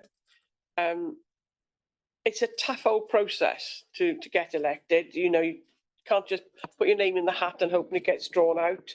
There's very detailed paperwork and evidence gathering that takes place. And so I'm, you know, congratulations, and how proud we are as an organisation to have 4 fellows elected in the same year. And then, interestingly, just to draw your attention to our recycling of walking aids at Velindre Cancer Centre. This is an initiative which is put forward by our therapists. So lots of people on their cancer journey need a Zimmer, a walking stick, crutches, or whatever it is. And often they're not returned. And so what you do is you keep buying more, you manufacture more, and that's not good for the environment. So this is a mechanism which enables relatives, and it can be years after they were last used, to drop things off anonymously. Nobody has to see what's happening. There's a place where you can go and put the walking aids that you're returning. And Walters, who have been the contractors for our enabling works, they provided all the materials for this facility. And then I'm really proud to be able to say this. I think it was Liz Vane Men's Sheds, who Men's Sheds is an organisation which is well known, but there wasn't one in Liz Vane until they attended a community workshop hosted by Velindre and Ray of Light about woodworking, and then they trained themselves up, and so Men's Sheds made the facility for us, and they came. And also, I've forgotten the name of the gentleman who made the sign, because he learned, well, what do you call the craft? I can't where you remember burn stuff into wood. That was the Ray of Light bit, where he learned that. Yeah. Anyway, so it was a real community effort. So that was fabulous. And then we come now to what is very sad for us, but I'm sure happy time, well, an ambivalent time, which I hope will become eventually, Steve.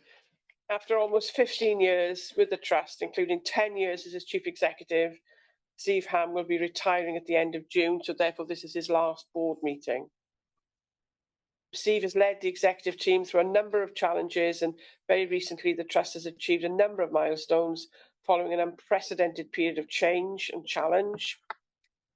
All arrangements are underway to find a replacement for Steve, but they'll be very big shoes to fill. I have to say, there's still 5 weeks or so that we can pass on our best wishes to you, Steve. So I'm going to leave it at that for now, and maybe we'll come back to this toward the end of the board meeting. So I'll take any questions or queries on my report, and if there aren't any, can I ask you, Stephen, to talk to your Vice Chair's report? Yeah, well, I'll say I lead a much more mundane life than you, so there's more committees and meetings, etc. You've already mentioned, of course, take on the mentor for Susanna, new associate independent member, and we've had various interesting meetings which have been obviously helpful and beneficial for both of us. Because it can be a two-way with Susanna contributing more and more during the period that she is an associate independent member. Other than that, it's the mundane routine of meetings.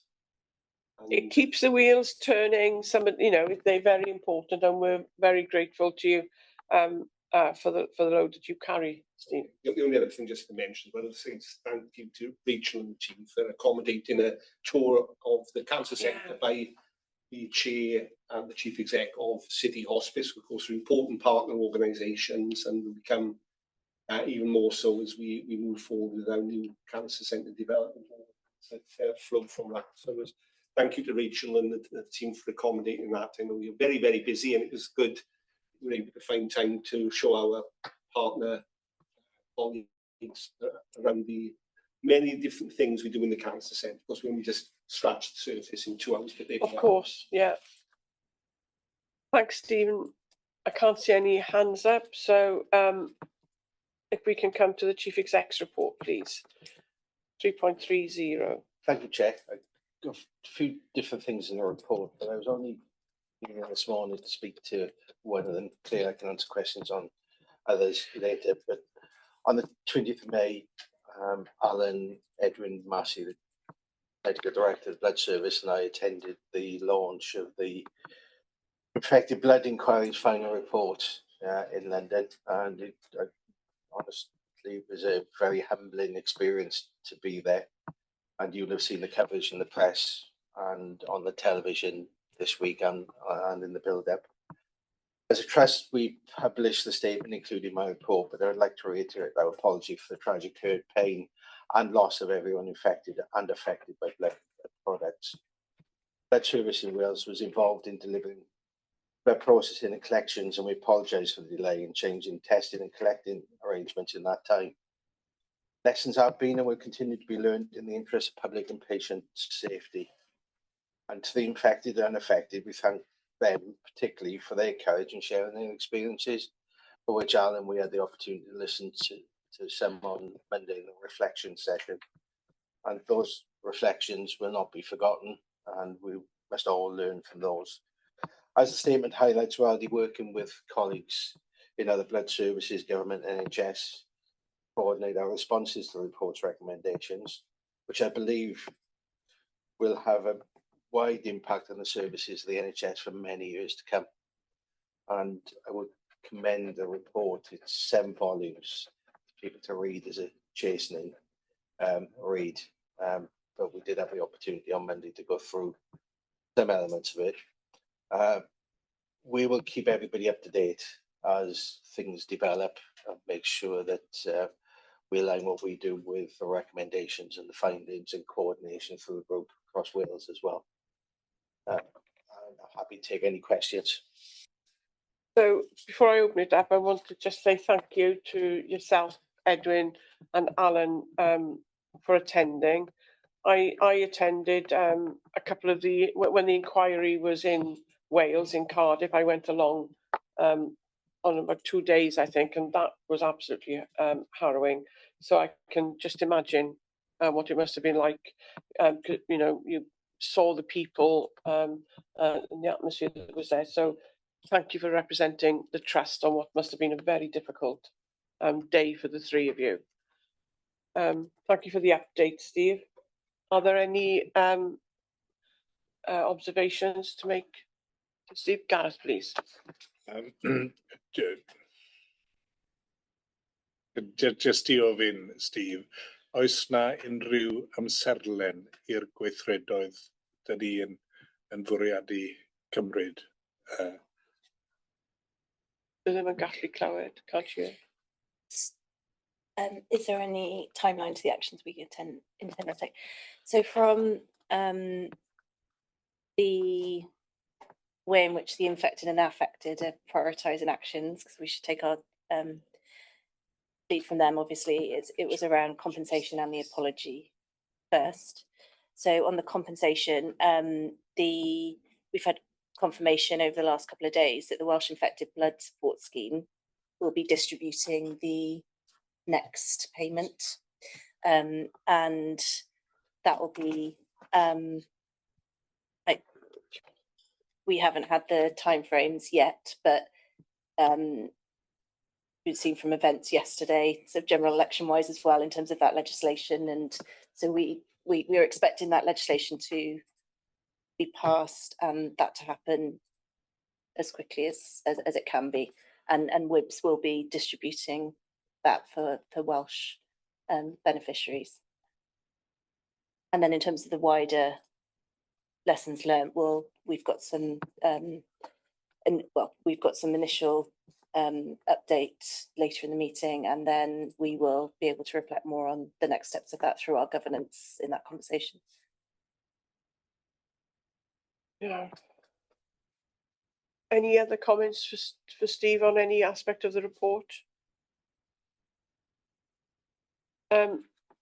Just in a sentence or two, Steve, could you update us on the JET meeting?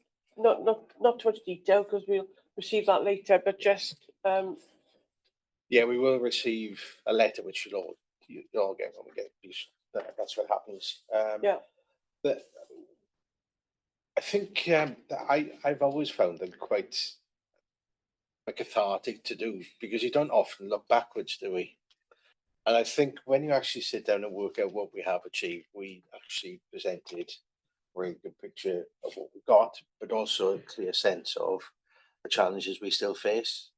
And I think it was positively received by the exec team in government as well. Whether we were discussing the 3.67% or whether we were discussing the things we had achieved.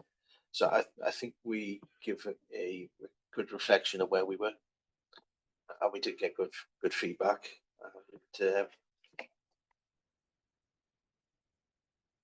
was a fair turnout from government there. There were a lot of people in the room, so we do get attention, which is always a good thing, because it's healthy that we do get attention, and it happens twice a year. So we have to focus and get it right. I think thanks, Steve. It's helpful to have that initial feedback, and then we'll await the letter when it arrives. So I'm going to keep going. I think it's coming up to time when we need a quick break, but I would like to finish section 3. So the next item on section 3 is the Welsh Language Champion Annual Report. Gareth, ysgrifenwch yn dda. Right. Diolch, Cadeirydd, a diolch am y cyfle I cyflwyno'r adroddiad yma. Licen I ddweud ar y dechrau hefyd, rwy'n falch iawn I glywed y Cadeirydd yn defnyddio ei Chymraeg heddiw, ac mae jyst yn enghraifft arbennig o'r hyder sydd eisiau ar bobl I ddefnyddio'r Gymraeg. So da iawn. Diolch. Dwi'n gobeithio bod chi wedi cael y cyfle I ddarllen yr adroddiad. Mae'n rhoi yr cefndir yn yr ail bargraff ynglyn â'r safonau sydd rhaid I ni I cwrdd. Mae yna 118 ohonyn nhw gyd, ac beth sy'n digwydd o fewn yr ymddiriedolaeth ac yn byrddau iechyd eraill gan fwyaf yw dyn ni'n defnyddio system o coch, amber neu gwyrdd i ddangos buned ni yn cyfarfod, yn cwrdd y safonau. Ac yn ôl yn Ebrill 2023, roeddwn ni yn cwrdd â 68.6% o'r safonau, sydd yn perfformiad gweddol, ond fe allwn ni wneud yn well, yn amlwg. A fyddwn ni'n ail asesu hynna yn ystod 2024 i weld lle ni arni flwyddyn hon. Ar y funud, mae yna 139 o siaradwyr Cymraeg o fewn yr ymddiriedolaeth. Mae rhai sy'n fodlon cynnal sgwrs gyda cleifion neu pobl sy'n rhoi gwaed, ac mae hwnna yn dda, ond mae'r ffigwr yn cynrychioli 8.4% o'r gweithlu i gyd. Felly, beth sydd gyda ni yn bresennol ar y funud, mae gyda ni gynllun diwylliannol i'r iaith Gymraeg, ac dyn ni wedi bod yn datblygu hwnna ar ochr yn ochr gyda gwerthoedd yr ymddiriedolaeth. So mae'n neis i weld bod hwnna wedi cael ei ddatblygu. O fewn yr system llywodraethu o fewn yr ymddiriedolaeth, mae gyda ni grwpiau adrannol, un o fewn y gwasanaeth gwaed, sydd â aelodaeth gref i'r grŵp yna, ac maen nhw wedi bod yn edrych ar ffordd dyn ni yn defnyddio'r iaith ym mhob agwedd o'r gwasanaeth. Ac rhai o'r uchafbwyntiau maen nhw wedi datblygu tudalen ar yr fewnrwyd yn yr iaith Gymraeg, sydd yn dangos y ffordd dyn ni'n defnyddio'r iaith, ac maen nhw wedi bod hefyd yn cynnal hyfforddiant i'r staff yn y derbynfa ac i'r bobl sy'n ateb galwadau ffôn hefyd. O fewn y ganolfan gancr yn Velindre, mae yna yr uchafbwyntiau yw yn radioleg, yn adran radioleg. Maen nhw wedi bod yn gweithio'n galed i gael yr gallu i siarad gyda cleifion yng Nghymraeg, ac tro cyntaf iddyn nhw canolbwyntio ar gwneud hynny, ac mae'r enghraifft o'r gwaith maen nhw wedi wneud yn cael ei rannu gyda adrannau eraill hefyd. Yn gorfforaethol o fewn pencadlys, dyn ni yn edrych ar gyfieithu polisïau yr ymddiriedolaeth, ac mae yna llawer o waith wedi cael ei wneud yn yr agwedd yna, ac fel ydych chi'n gweld heddi, dyn ni hefyd yn cael cyfieithu ar y pryd yn y cyfarfodydd bwrdd cyhoeddus. Ac dwi'n licio meddwl bod hwnna wedi bod yn llwyddiannus ac yn arwydd pellach o'r pwysigrwydd sy'n cael ei roi i'r iaith o fewn y mudiad. Dyn ni yn paragraff 6, dyn ni wedi bod yn edrych ar y ffordd dyn ni yn cyflwyno y gweithlu, cael yr weithlu i fod yn hollol ddwyieithog. Dyn ni yn edrych nawr ar y ba swyddi sydd lle mae yr iaith Gymraeg yn hanfodol, ac mae yna llawer fwy o ffocws ar wneud y penderfyniad yna yn unigol ar gyfer pob swydd yn hytrach na just cael polisi cyffredinol. Just yn ola, dyn ni yn edrych yn paragraff 7, mae yna dyn ni wedi cael cysylltiadau oddi wrth Comisiynydd yr Iaith. Mae yna 2 achos lle y cyntaf yn ymwneud gyda y defnydd o'r iaith Gymraeg pan mae pobl yn ateb y ffôn, ac mae yna lot o hyfforddiant cymryd lle ynglyn â hynna, a mae'r ail un wedyn ni yn edrych ar ein gwefan ni a bod pob dogfen sy'n mynd ar y wefan hefyd yn ddwyieithog, ac mae llawer iawn o waith yn edrych ar hwnna. Felly, jyst i gloi, beth ni'n drio wneud yw cael diwylliant Cymreig o fewn y dystiolaeth, o fewn yr ymddiriedolaeth, ac nid just mater o gwrdd y safonau, ond gwneud yn siŵr bod y iaith Gymraeg yn bwysig i ni o fewn y mudiad yn gyfan gwbl, ac dyn ni'n gwneud llawer iawn o waith ar y siwrne yna, ond mae yna llawer mwy o waith yn dal i gael ei wneud hefyd. Diolch yn fawr, Gareth, am adroddiad ardderchog. Thank you, Gareth, for an excellent report. I'll open it up to discussion and observation in just a second. I was very pleased to read this report. You're quite right to say it's a long way to go, but I think this really does capture very well the movement, you know, culturally, you know, hearts and minds, which is so important. It isn't just about, you know, learning the words, or, you know, I think this was an excellent report. I've been supported by Joe and others in my little attempts to try and embrace the language, which I'm very grateful to have the support of the Trust to receive Welsh lessons, which the active offer is there for everybody, Sarah, isn't it? So, but this is an excellent report. I was very pleased to read and receive it. Sarah, please. Yeah, and thank you, Gareth, for your support in terms of this work. I think that having that independent member champion makes a significant difference to the team and to the emphasis that we're placing on moving the Welsh language forward. As Gareth said, it's important of that relationship between, we've got standards we've got to comply with, but it's much more than that. It's about us embracing it as part of our way of being in the organisation and what we need to do to actually make that come to life. And those two things are really important for us. Recognising it's not a tick box, it's actually about the difference that can make to staff, patients and donors and their families, and that's what it's all about at the end of the day, isn't it? It's making that difference that we know in terms of experience and outcomes. Very, very important. The report talks about the two Welsh Language Commissioner investigations, which we know we've received over the last year, and that has allowed us actually an opportunity to focus in on two key areas for us. We've always known there's been difficulty in terms of making sure we can answer the telephone, but more than that, and continue to respond to in Welsh as needed.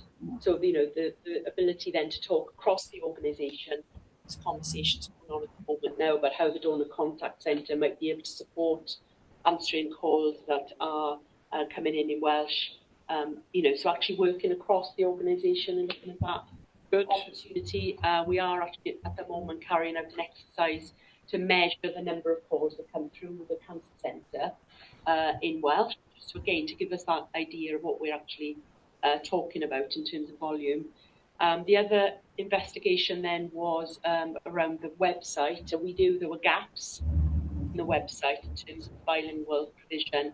That has been addressed. I have to give due regard and thanks to the communications team about the effort that they've made and communications colleagues across the organisation to ensure that we are really complying in every way that we can in terms of our external facing websites. So I just wanted to amend that. Thank you. Thank you, Sarah. Helen, please. Diolch yn fawr. Bydd y cleifion yn werthufogi i pobl yn treul siarad Cymraeg yn y trust.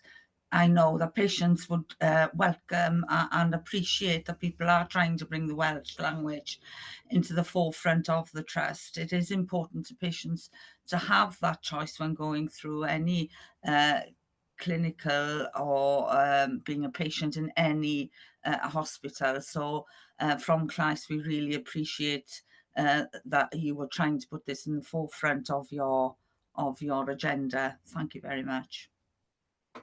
Thank you, Helen. Thank you. Rachel, please. Sorry, just finding the mute button. From our point of view, I guess as part of our commitment to increasing the number of clinical consultations, we have got a team of individuals that will be attending quite a long workshop on the 4th of June with Welsh Government. That's particularly been set up to focus on standard 110 and that clinical consultation going forward. So really positive. Oh, that's good. Excellent. So, Sarah. Yeah, if I may, Chair, just to provide additional context to Rachel's comment. So across Wales and the Welsh Language Commissioner's Office recognise that the ability to have those detailed clinical discussions with patients is one of the key difficulties, but enablers of the difference Welsh language can make, as I said, around experience and outcomes. So this workshop is actually a pivotal point for us to send appropriate people from the blood service and the cancer centre, as Rachel said, to actually discuss it with colleagues from across Wales and the Welsh Language Commissioner's Office, right, because they recognise this is a significant deficit in our ability to meet the standards. So that this is an excellent opportunity just to move it one step further forward. So, thank you. Gareth, please. Just un gari orffen a maddewch I fi, fe ddylen ni fod wedi wrth gwrs diolch I Joe Williams ag I Sarah ag i'r aelodau o'r gweithlu sydd yn eistedd ar y grwpiau adrannol yma. Mae angen pencampwyr arno ni mas yna o fewn yr ymddiriedolaeth I gyd yn pwysleisio beth yw pwysigrwydd yr iaith Cymraeg yma, ac maen nhw I gyd yn wneud y jobyn ardderchog yn wneud hynny.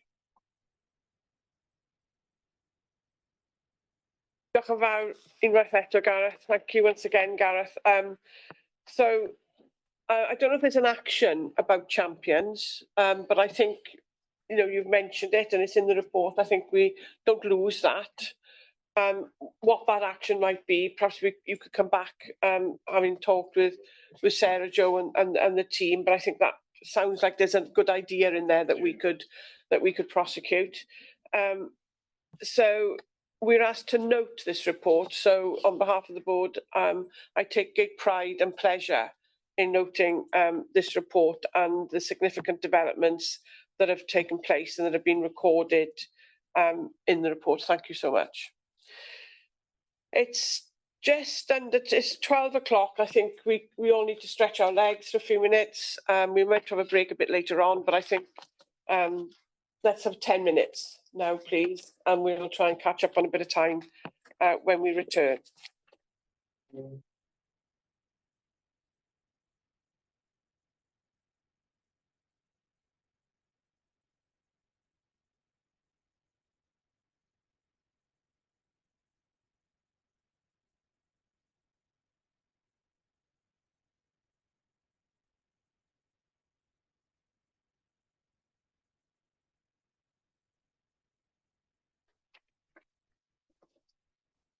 Os popeth yn ôl? Gareth not.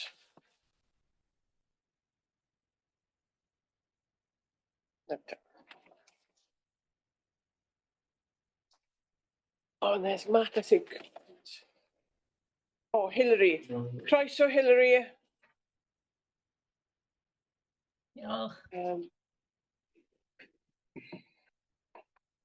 Croeso nôl pawb. If I can take you please to section 5 of the report now, which is, we're running a little bit behind time. We've had technology issues, Hilary, and our HTW colleagues, well, that session took double the amount that was allocated to it, but I think we had some very good questions. So so I thought that was appropriate. So we'll try and make up a little bit of time. So I'm going to hand over to Lauren, please, to do the risk register. And we're asked, and this is to note the ongoing development of the trust risk framework, this first section. Yes. Lauren. So, thank you, Chair. So I'm going to say 5 things quickly. So the first one is just around to follow up the conversation at Quality, Safety and Performance Committee on the format of the report. So it had become unwieldy for members to view, and we've made a bit of an interim step, having discussed it with Vicky last week, and we'll improve that further for next time. So hopefully that sort of housekeeping piece is better. Then the changes in the risk register are the highlight changes are in 2.3, as they're usually laid out in terms of key changes. But again, it's noted that following the feedback from Quality, Safety and Performance Committee, rather than doing the changes in this sort of highlighted narrative bullets, we'll have a clear table to show what the risks were reported over the board risk appetite in the previous cycle, and then precisely what's happened with each of those in a more sort of structured format, so it's not just having to work back through on the narrative. So we'll lay it out in that way going forwards. Following the feedback from the last cycle, we've also now included so this is covered in 2.4 and in Appendix 3, the risks where once there are new risks loaded, we obviously report on the inherent, we report on the residual scores following the assessment of the control framework. But we are making sure that there are all the risks loaded before the calculation on the impact of that the control effectiveness is taken into account. So we will continue to do that each time, and you'll see that there are 4 risks that fall into that category for the April reporting. So it allowed the Executive Management Board and then shared with committees and the board for visibility of assurance that the assessment of the effectiveness of those controls is appropriate to allow that to be the actual current score to be below risk appetite. So there's that initial visibility. Because I know it was a concern and we went around how we might address that. So that's where we've got to, and hopefully that works for everyone. And I just wanted to mention then in section in paragraph 3.1, the All Wales new Datex risk module has been under development for some time, and it actually reports into the All Wales Datex national group that Steve chairs. I've now taken on the chair of that since March, and we are going to bring that to conclusion over the next couple of months because it's been in development for some time. So it's a great opportunity for us as an organisation because we are on a version of Datex that it will no longer be supported at some point over the next couple of years, and the All Wales Datex module is excellent in terms of the usability of it and also the reporting out of it, and it looks completely different. It's a web-based, it looks like it's a Power BI type platform as opposed to the Datex module we've currently got. So good things to come on that, and hopefully we'll be able to bring our colleagues, I'll be able to bring my colleagues with us on that as an All Wales approach. And then the general development of the framework is outlined in the table. So that's where we are with the overall approach to risk, and then of course happy to talk about any of that or the changes to the risks themselves with colleagues. Thank you, Lauren. So congratulations on being asked to chair.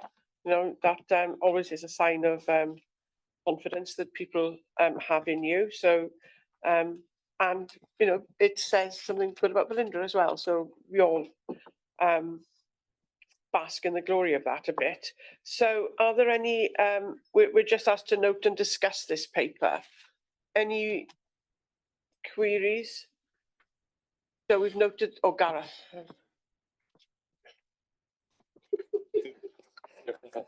Diolch. Cymraeg neu Saesneg? Diolch, David. Rwy'n edrych ar dudalen 6 o 11 ag yn y tabl mae yna res 12 sydd yn dweud timing of the cycle of risk review ag yn y golwg ar y llaw dde dyn ni'n gweud requires further input from IMs to confirm for July reporting. O'n i jyst eisiau gwybod fel mae yr aelodau annibynnol yn mynd i rhoi eu barn nhw ar hyn.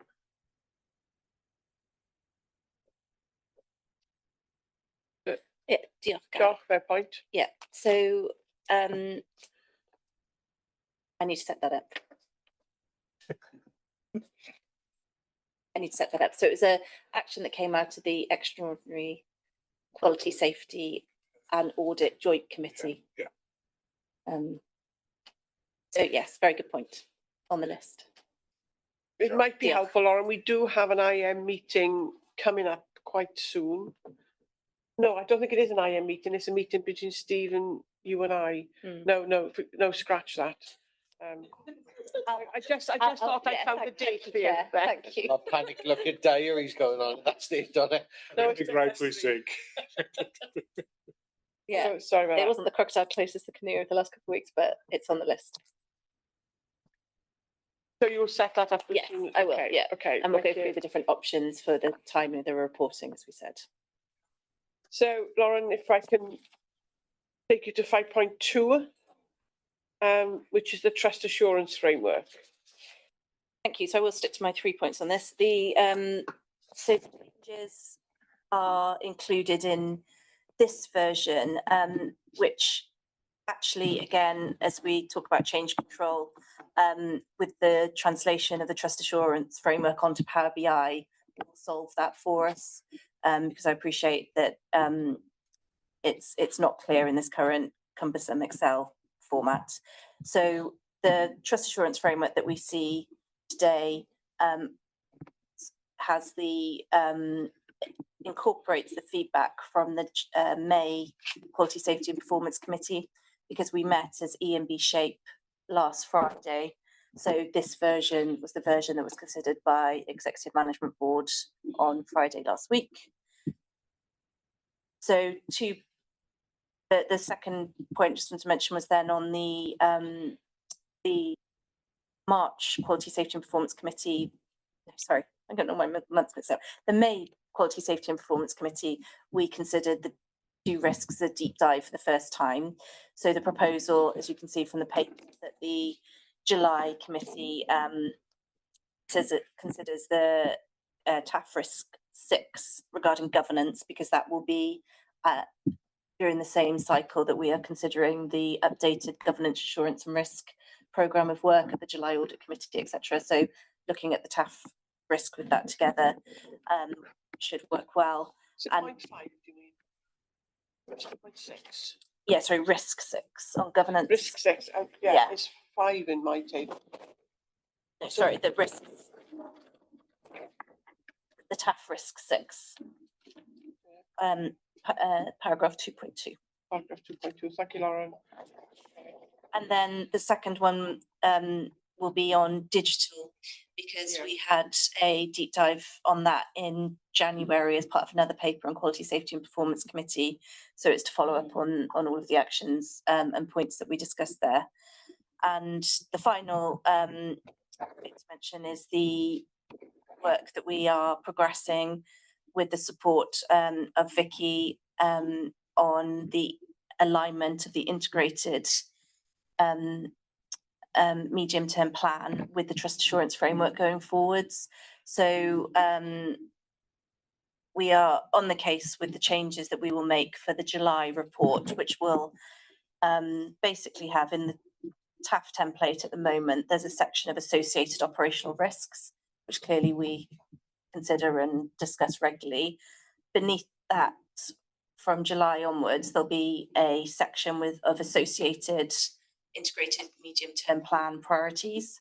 So Carl and I are meeting with all of our colleagues over the next couple of weeks to map that out, to align the appropriate objectives with each of the TAF risks.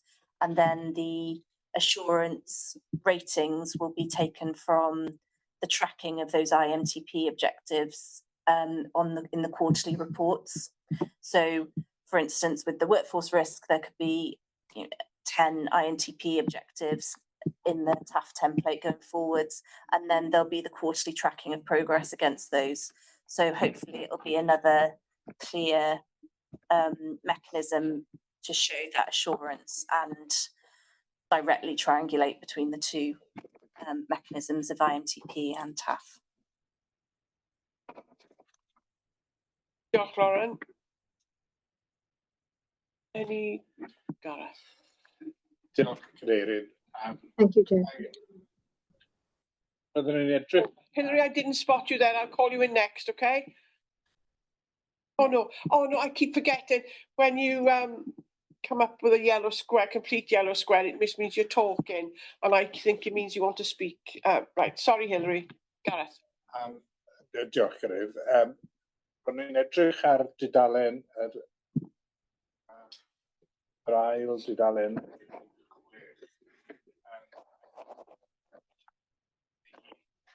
ag ar y llaw dde, mae yna risk score trend, a mae'r manylion sydd yn arfer ymddangos yna wedi diflannu, ag mae hwnna'n wir risg. A ni jyst eisiau gwybod y risg.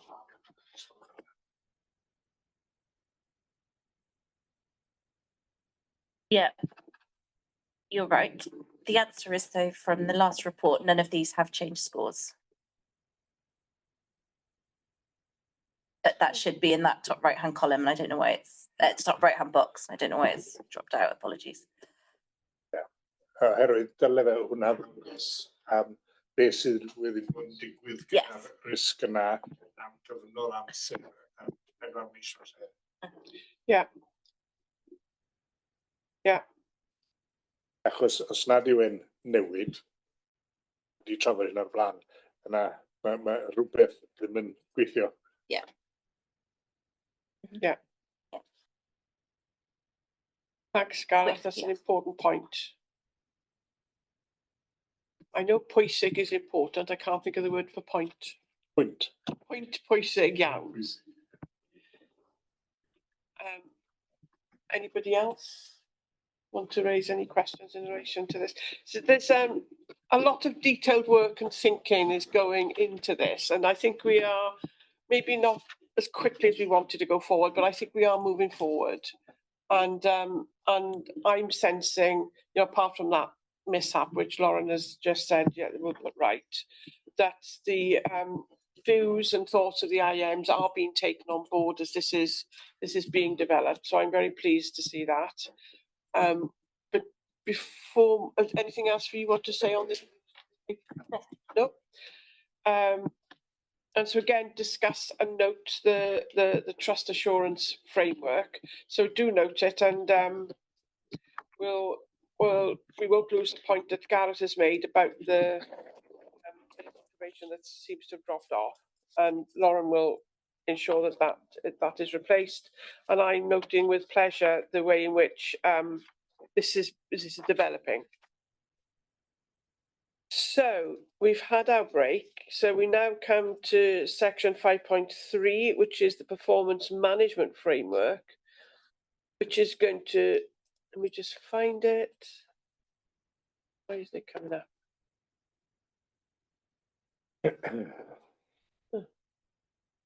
It's not loading. Anyway, this is Alan for Welsh Blood and Rachel for the Cancer Centre, but it's not loading. What's going on? Sorry, Lauren. No. Swap. Okay. So, Alan, can I hand over to you in the first instance, please? Yeah, thank you, Chair. So, yeah, there's a performance report for March. Colleagues to consider a reference that this was considered in some detail in quality, safety and performance. I think it's fair to say March was a tricky month for us, and it was the last 6 months of the financial year has been a tricky month in terms of supply chain activity and strain on blood supply, to the point where we've actually set up a task and finish group specifically of some of our workforce challenges and some of our process challenges through that questionnaire. That information will report to EMV and through QSP going forward. I'm report that a number of our workforce challenges seem to be over the hill at the moment. A number of staff have gone and passed through training. Training is always a bottleneck for the system for us, so that is good. That has opened up more capacity. And certainly April and May are much more encouraging months in terms of blood supply chain activity, but I will be keen to affect colleagues on some of those stresses going forward. The remainder of the report, all quality indicators are within range, which is encouraging. Satisfaction levels remain extremely high. You will note within the report there were 2 incidents that were reported to the MHRA. Again, there are summaries in the documentation, and this was given a good airing within the Quality, Safety and Performance Committee. Of real note, I think, within the report is the excellent efforts that have happened with our bone marrow volunteer campaign and our swab campaign in particular. And you will note within the report that we've got really encouraging figures with our ethnic minority communities, which is absolutely excellent in terms of recruiting to the space. As it is a March report, I always like to just reflect on some key issues that have happened throughout the year as well. So just to get them noted on record if I can. So the year, I think, has been a challenging one in terms of supply, but I don't think we should lose the fact that we've embedded a new senior leadership team within the service. So there's been a root and branch review of that.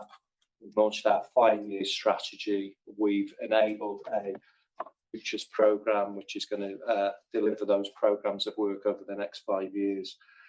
We've delivered a brand new national shortage plan for Wales, connected up the whole community. There's some tremendous efforts with our oversight group in National Blood Health. We've launched a new blood health plan into a discussion we will have in private.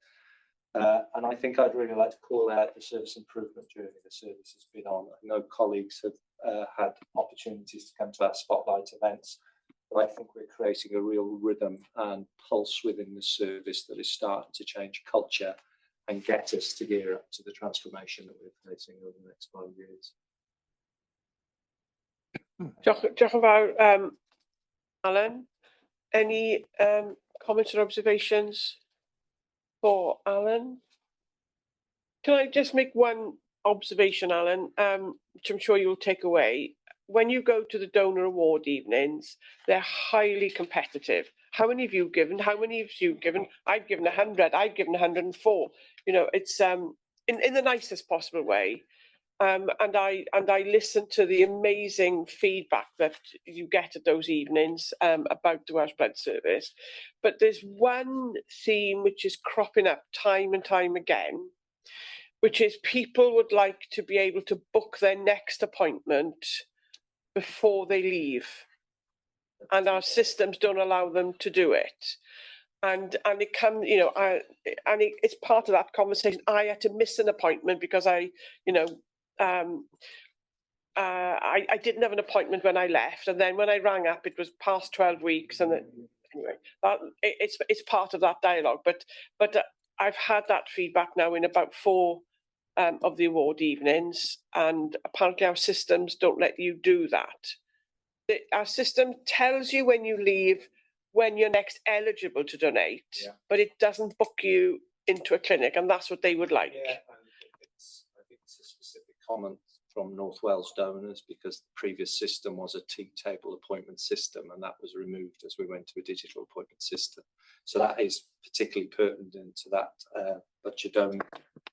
You'll be aware in the private session we'll be talking about a brand new blood establishment computer system that we're looking for approval.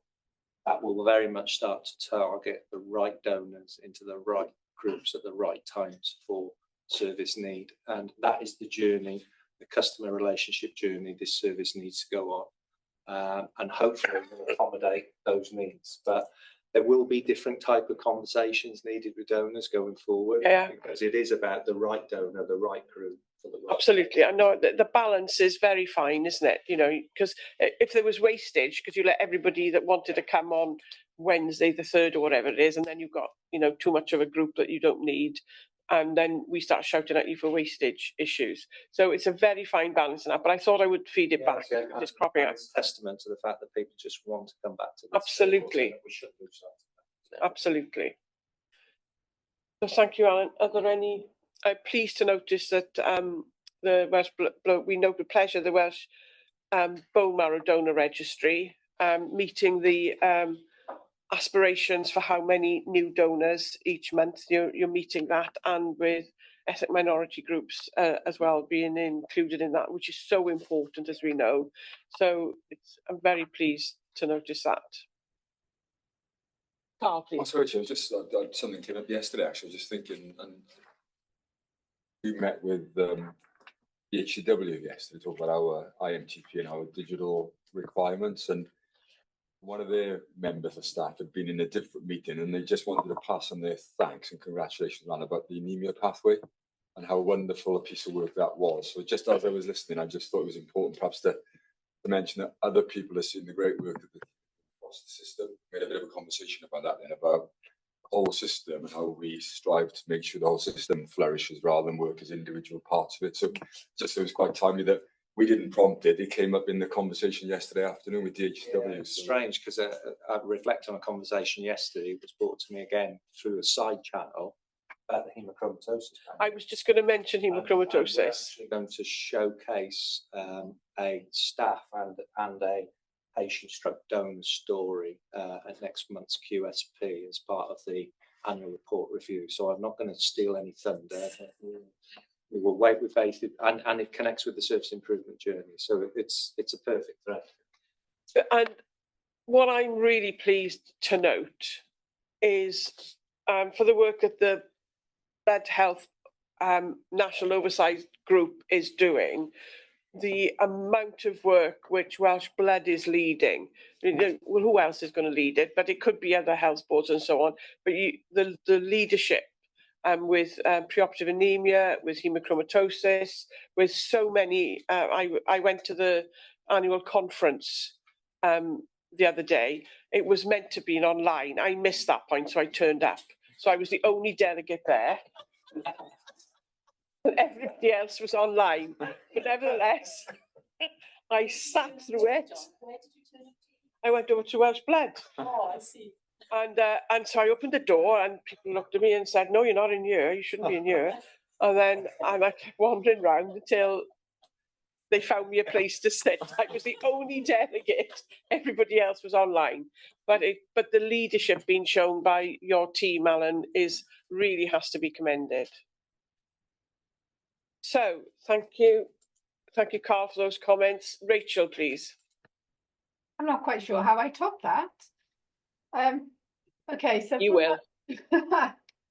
I'm just going to talk briefly about radiotherapy and SACT in the main. Those are the two key areas for us. And then I'm just going to bring in Nicola, who's leading from an executive point of view on some of the work that we're doing on SACT. So from a radiotherapy position, we are continuing to sustain that improved position, which is really positive. You've got the figures there in terms of where we were against each one of our targets. I think we have to commend the staff who are continuing to manage the patients through the systems while we go through our large linac replacement programme and the flexibility that they're offering in terms of extended hours, working days as and when necessary to manage the patients through the system. So as I said, we're continuing with the linac replacement procedure programme. We're working with the staff. The other thing to note is that we are actively involved in the All Wales group that is looking at continuing to look at the emergency time to radiotherapy measures. We have a number of clinicians and managers sat on that group, and it's meeting regularly at the moment, looking at how the the new referral measures are being managed across the system, and potentially looking at opportunities to amend or develop those further as we go forward. From a radiotherapy, I'll come from a SACT point of view. You'll note in the paper that the March data is not actually in there, but just to update you where we are, 100% of emergencies were seen within the required time period, and we saw an improvement from the previous months in the non-emergency activity up to 91%. So there are significant challenges in SACT, and the team are working really hard with support from the executive team to take forward some of the key actions that are needed to help move us in the right direction. With regards to some of the other challenges, I guess it's worth noting our patient satisfaction. There's 2 surveys which we undertake. Both of those were in the mid-90s in terms of patient satisfaction. And the other area to note is from delayed pathways of care. We have seen a reduction in some of those challenges that we were having earlier on in the year, and there was only 1 patient identified this time, and that was due to some of the challenges within accessing nursing home placements. I don't know, is there anything anybody wants to pick up with regards to any of those issues that I've identified before I hand over to Nick? I got 2. Stephen, you were a nanosecond before Carl, so I'll take you first. Thank you, Chair. Again, thank you, Rachel. And I just want to come to the patient satisfaction issue again. And not to repeat that we did have a discussion at QSP, but it's a public board meeting. Yeah. Maybe just to pick up the main point of this really is we've got the indicators there in KP, VLM, and we represent a very good high percentage of around 95%. But obviously, the obvious thing here is that these are extremely low numbers of returns. All right. So it's 53 for friends and families, 47 the Velindre experience. So I suppose I'm interested to know what actions we're attempting to take to increase the response rate. And I put that in the context of the WBS satisfaction survey. That had over 1,000 respondents, and that obviously then becomes a true, much more meaningful level of response. So the one aspect was around actions to, I suppose, increase the engagement that's going to get us this information, recognising there's a proxy value which is around complaints received, concerns raised, etc. Yeah. But and this is the bit I couldn't remember from QSP. We do have a very, very small numbers of individuals who didn't have a good experience. Your Velindre experience, 1 individual put a 0 down, very bad. And in friends and family, we got 1 as poor, 1 as very poor. And I can't remember actually. I coming to your point about trying to identify hotspots. Yeah. And I'm guessing we can't identify from this actually what the basis of their concern or lack of satisfaction was, or can be. So do we have any idea why 1 person scored as very bad and why 1 person or the same person scored as poor on a different one and some scored as very poor? Coming back to this point about themes, Donna, yeah. We've got this information and it's useful. It's useful. You then get to the so what when it comes to the when you can see that, and what else we're doing to try and increase our intelligence around this, because we treat thousands and thousands of patients and thousands of members of families attend every year, and we've got a sample of less than 100 here. Was it? No, it was just just less. No, 101. 101. Yeah. Oh, exactly 100. But we did discuss this more in QSP, and I just think it's worth it. And what conclusion? What was the outcome of the discussions, Stu? That I couldn't remember the full detail of it, other than to acknowledge it is a challenge. I might be able to add. I think there was. You quite rightly challenged the blood service on. Well done on 95%. What about the 5%? From a blood service perspective, anything that is below a certain number is considered through our.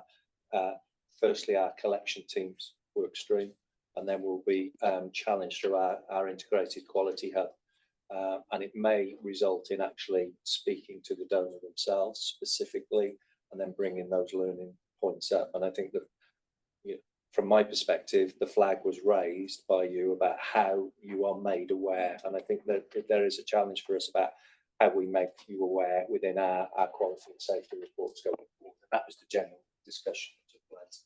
So I think I took an action of saying, let's make sure you're fully cited on this stuff as a board.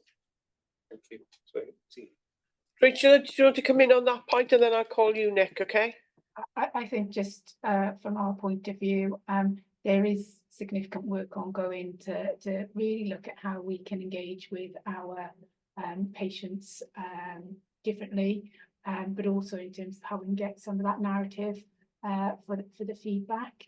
We're linking in with the patient engagement hub in order to do some of that, and one of the areas potentially in the past where we've had support is to our volunteers, and we know we've got our volunteers coming back shortly, so often they can help facilitate some of that. And we have also got a working group that is looking into really how and what the opportunities are to perhaps get some more of that information and that richness of data to help shape going forward. Thank you, Rachel. Nick. Thank you. So we've provided the cancer service with all of the infrastructure it requires. It's got iPads, QR codes, boxes. We've encouraged people to put it on appointment letters. What we have to do is get the drumbeat of how important listening to the experience of our patients is. All of our staff across the cancer service, and all we ask of our staff is to hand out the iPad or to encourage people to give feedback. So there is work to do in respect of that, and I think because the pressure on the cancer service is significant, I think it's an easy thing that people just due to pressure. So I think the work that we need to do, and my team supporting Rachel and her team, is really, and when we do that, and we do have an increase, and then I think pressures again, and everything goes back. But I also think we need to be doing more push activities, which we've done in some services around doing. We remember we did some work in brachytherapy, but we actually do some targeted work in certain specialties as well. So I'll ask my team to re-engage with Rachel's team. I'm sure SLT will have some discussions on this as well, but we've got to have it as part of the fabric of not only gathering, but all staff at delivery level getting the feedback. And we have got you said we did boards, but we need to be doing a lot more. I mean, also for patients, we do try and look at a percentage of contacts, and our patients are back and forth cancer service a lot, and we can't expect them to repeatedly give experience. So again, we will have a lower percentage than the blood service because the contacts are far more frequent.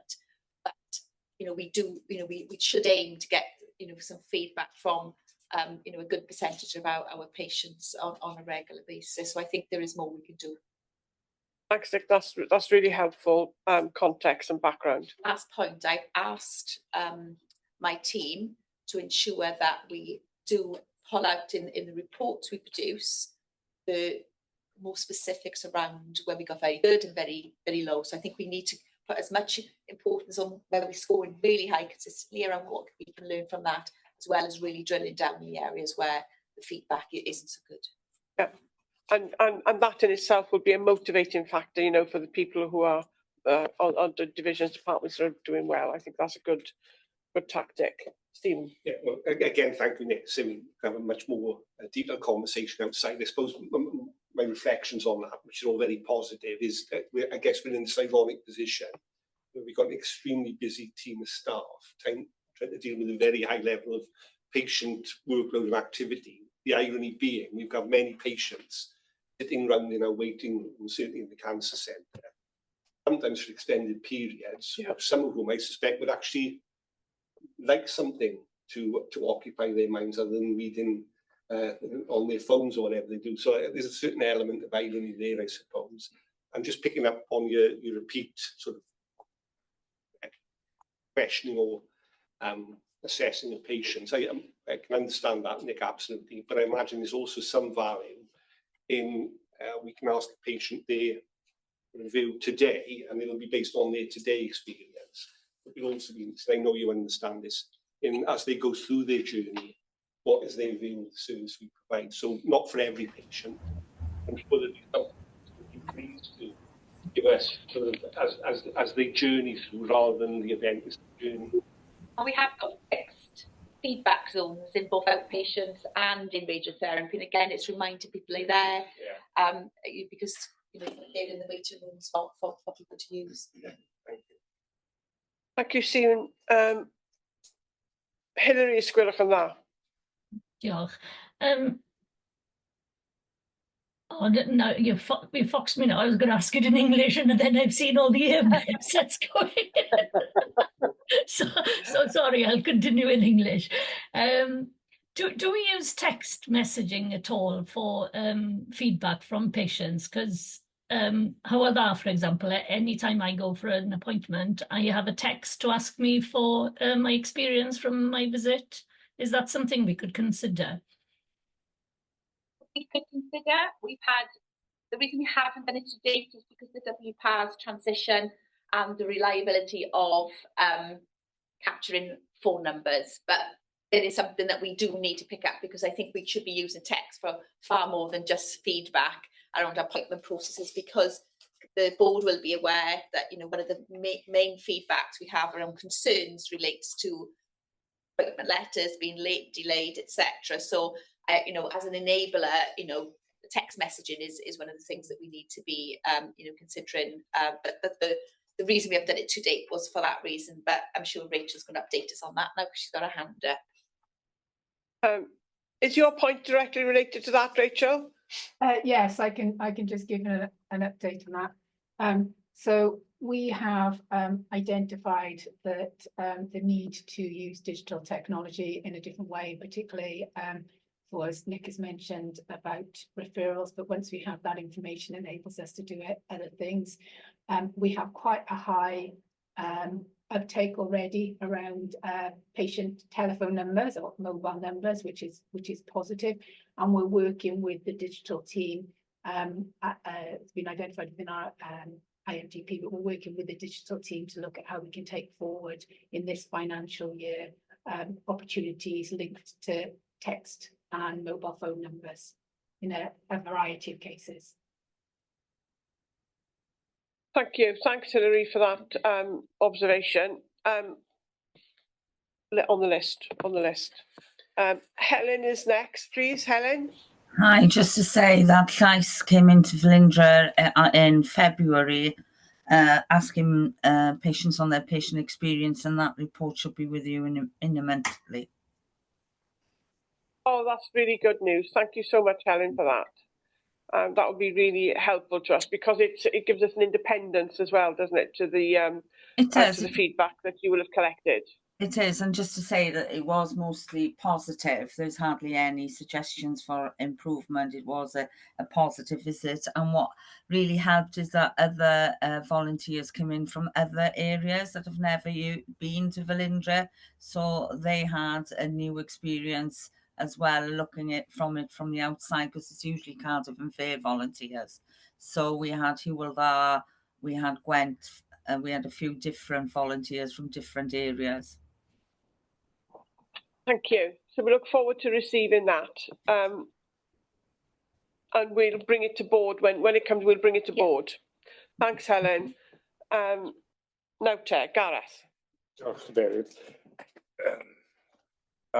Maddeuwch i fi gai fy nôl, os gwelwch yn dda, i'r rhan o'r adroddiad sy'n ymwneud â gwasanaeth gwaed. Back to the blood service. Os gwelwch yn dda. Rwy'n edrych ar dudalen 7 o 68. Ag mae yna 2 risg sydd wedi ei nodi fan hynna ar detics ynglyn â rhoddion gwaed. Ag o'n i jyst yn meddwl bod e'n berthnasol yn yr wythnos pan mae adroddiad yr ymholiad gwaed heintiedig wedi ei chyhoeddi, bod ni'n cael sicrwydd bod na fesurau diogelwch mewn lle nawr i wneud yn siŵr bod yr problemau yma ddim yn codi eto. If I understood that, you're bear with me, you're pointing out, because my green light has gone off. You're pointing out to Welsh Blood Service the two adverse events, yeah, which were submitted to MHRA, and if I understand it, you're wanting some assurance around Fesurau diogelwch, safeguards.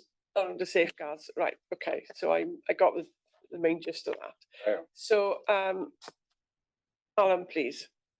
So, so a SABRE report is a national reporting system to our regulator for reporting in the service where staff are declaring or there is a flag within our internal blood establishment system. A red flag will come up to say something has gone wrong in the process. So there are set systems within our digital spine, as I call it, for the BEC system that give us safety flags, or there are errors that are recorded either in clinic or in laboratory. So those are our fail safes. I think we have a good reporting culture, and these are then multidisciplinary, investigated, fully assessed by our quality assurance laboratory, who are independent to the operation, and they are then reviewed by a multidisciplinary team, and they will go through the quality integrated hub system, and they are reported into the MHRA as a standard reporting system.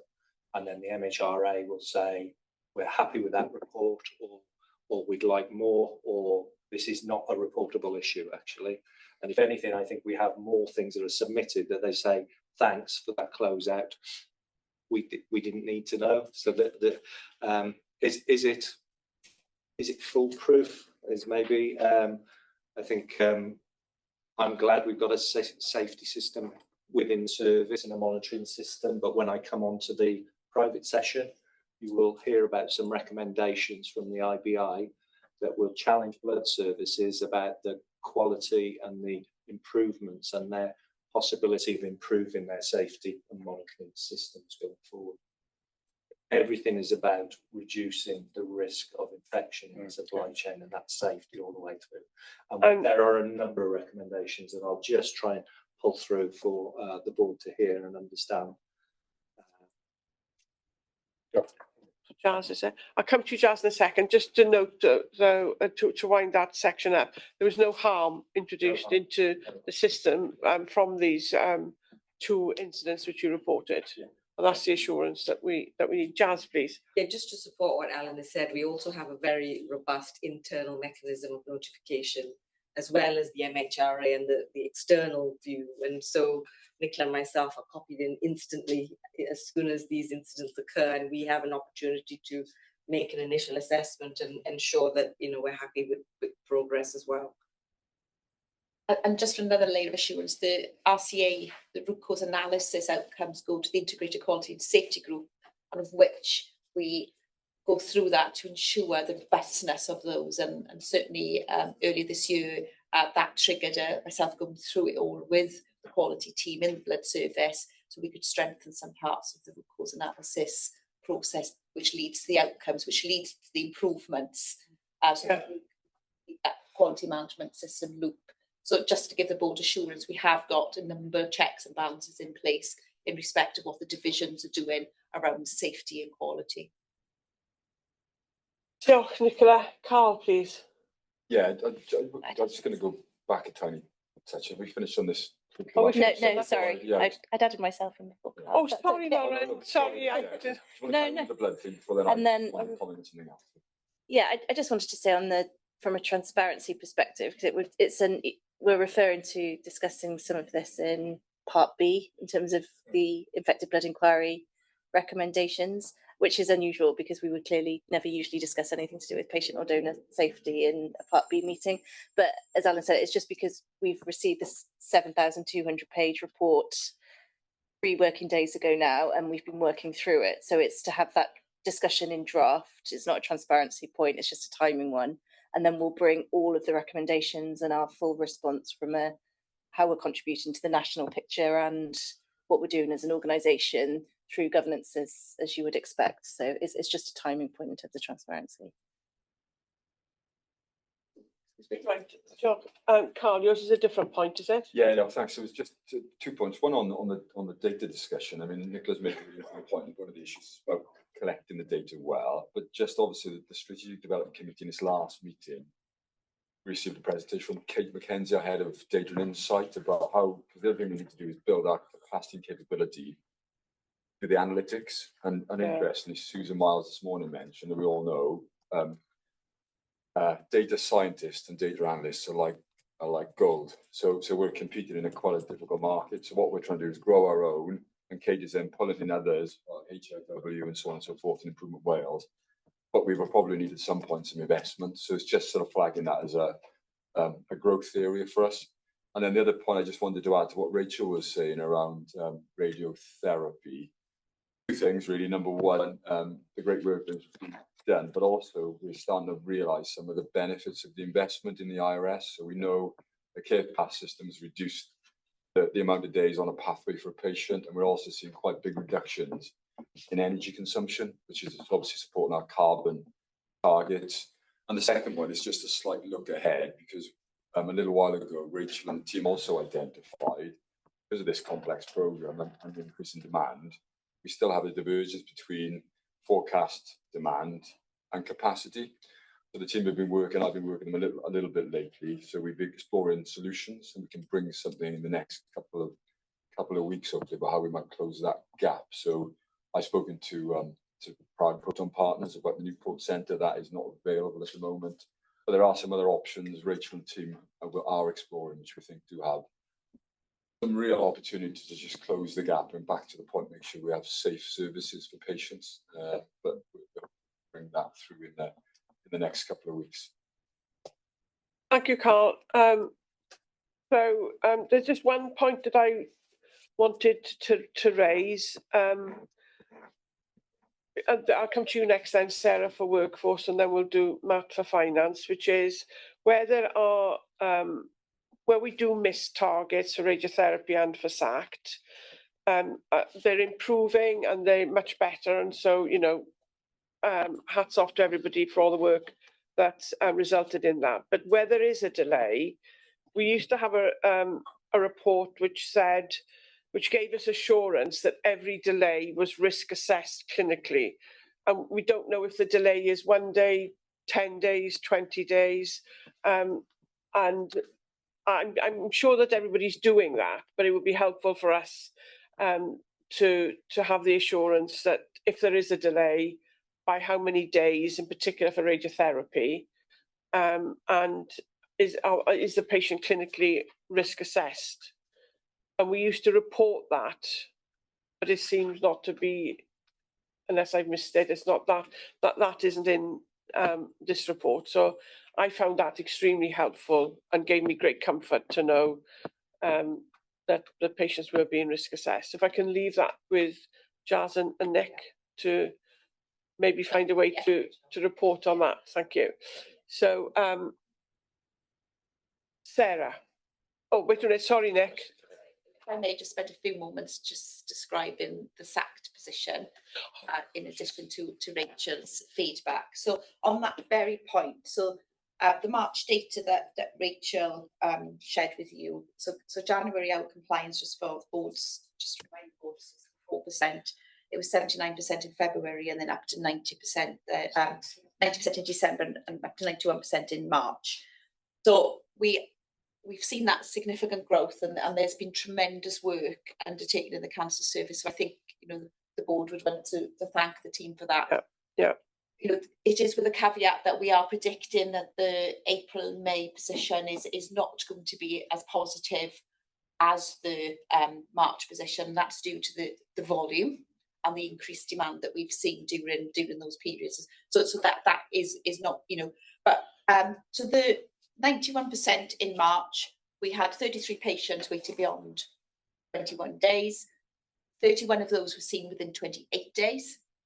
So there were 2 patients outside of that, and harm reviews have been undertaken, and a harm review of all patients has been undertaken, and there's been no harm caused. And the reason for that is that there is a daily escalation process, which the paper does describe, that's in place.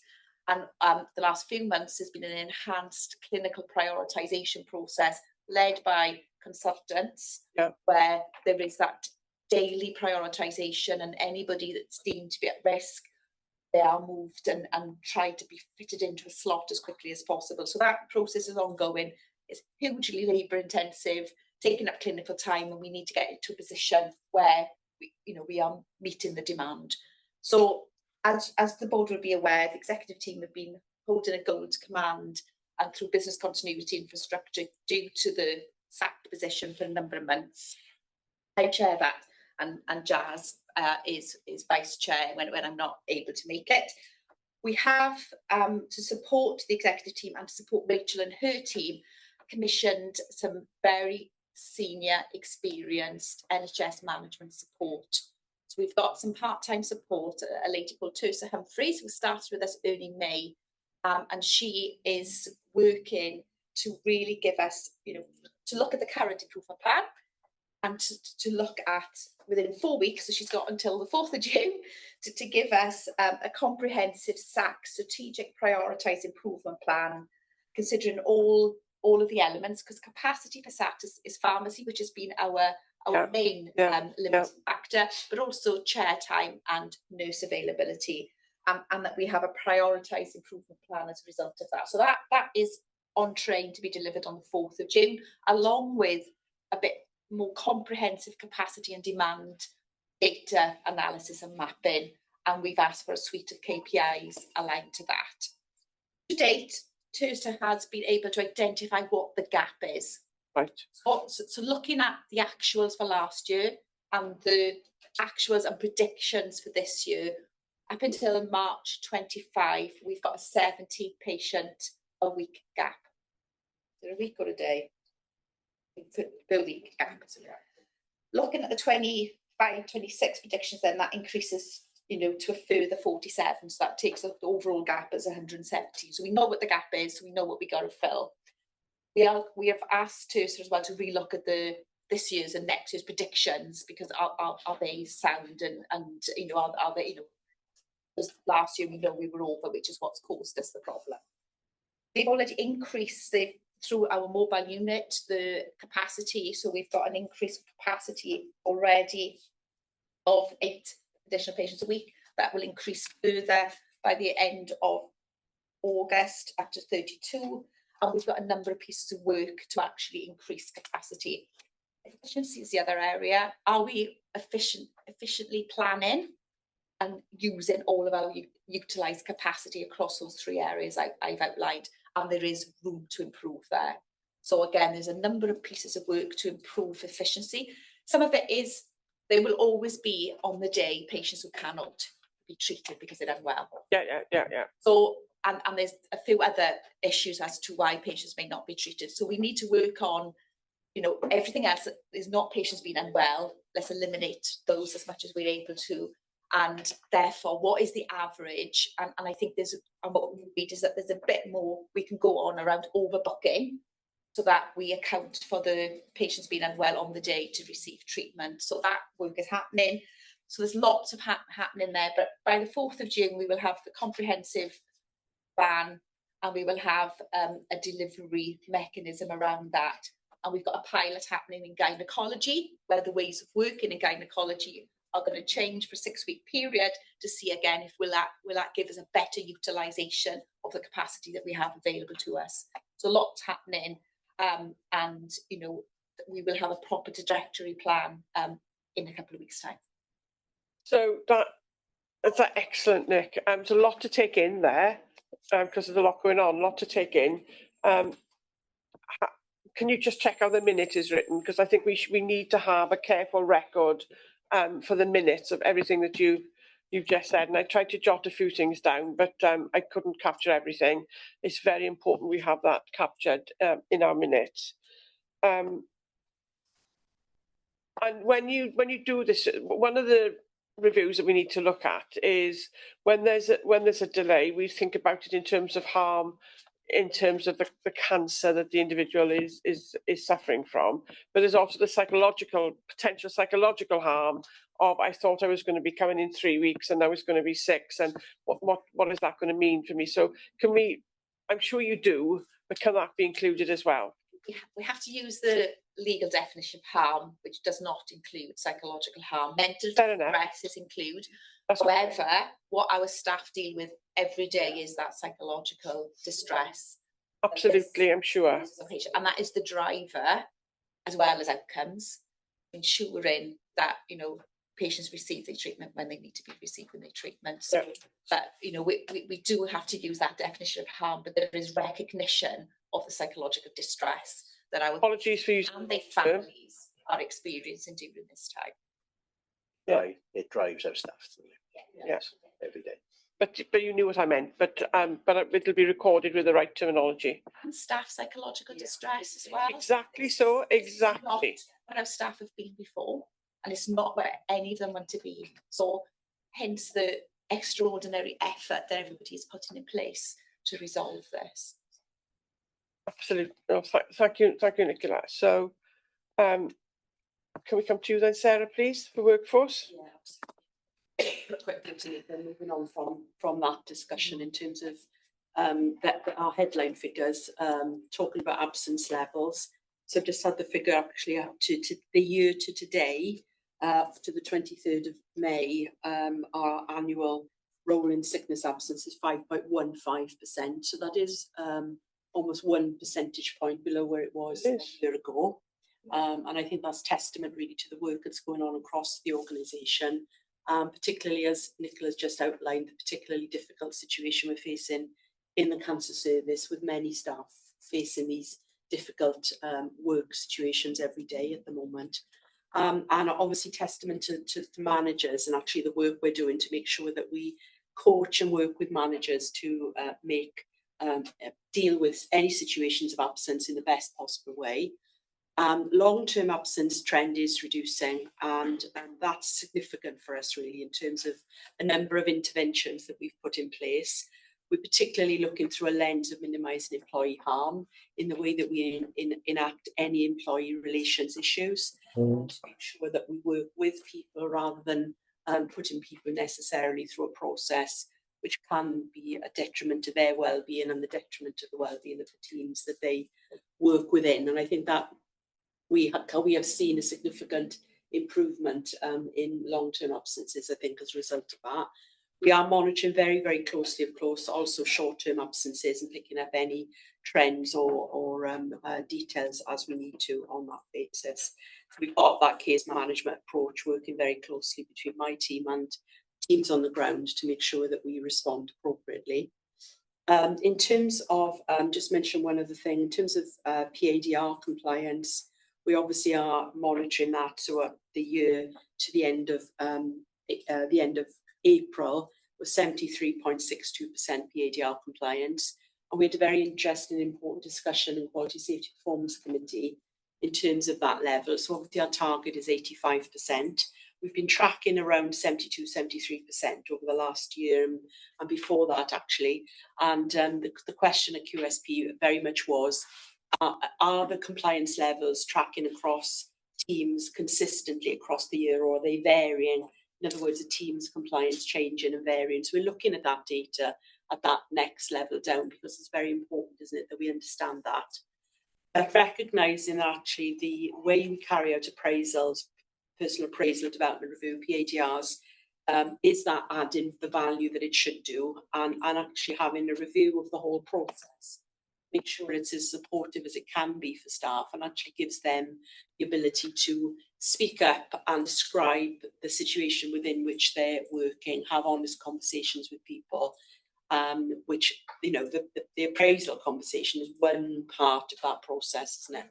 And it's an important position for us to understand the difference that's making. So there is a review going to be undertaken in that, with the ambition that we then not only improve compliance, but improve actually the quality of the process. I'll stop there. Happy to take any questions. Thank you, Sarah. I also note the statutory mandatory, with all the pressures, that's still a very high compliance with statutory mandatory. So that's really welcome to see those figures, isn't it?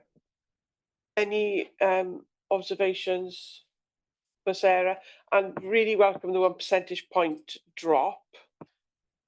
Minister has made reduction in sickness absence one of the key objectives that she's given me, so we'll have to talk about that. But good to see the developments that are starting to bed in and bear fruit. Right. So nobody on the list? No. So we discuss and note the March 24 performance management framework, noting that in some areas the March data isn't actually in there. That will come through the next time. And the targeted work being undertaken through business continuity arrangements in respect to the delivery of SACT, which Nicola's just pointed out to us, and we'll have a detailed note of in the minutes. So 4.4 is the financial report. So if I can hand over to you, Matt, for that, please. Thanks,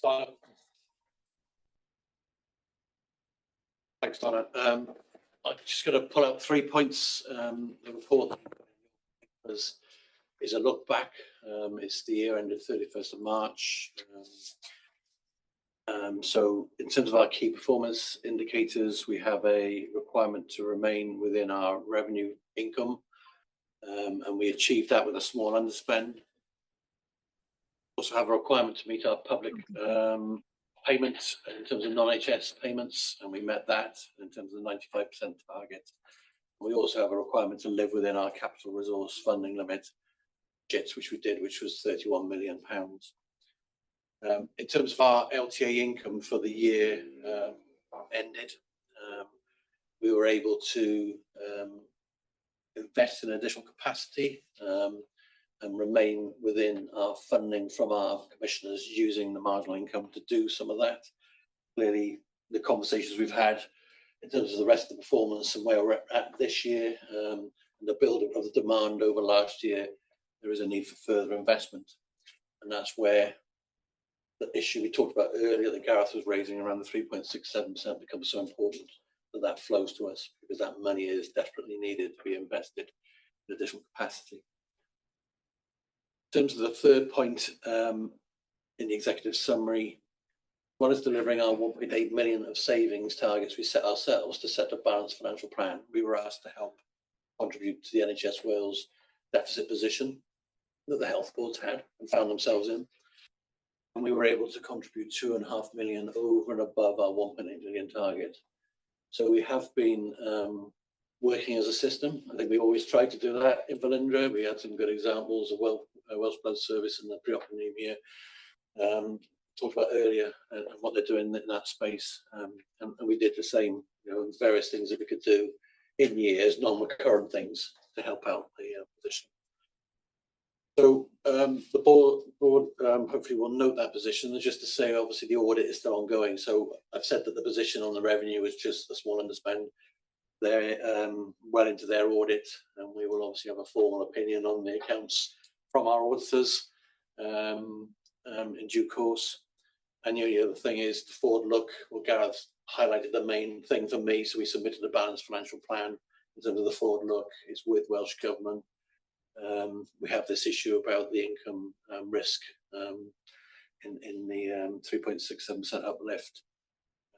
Yeah. So I won't say more, really, unless you've got any questions. Thank you. Seems to have been an abrupt end there. Are there any questions or queries for Matt, please? None at all.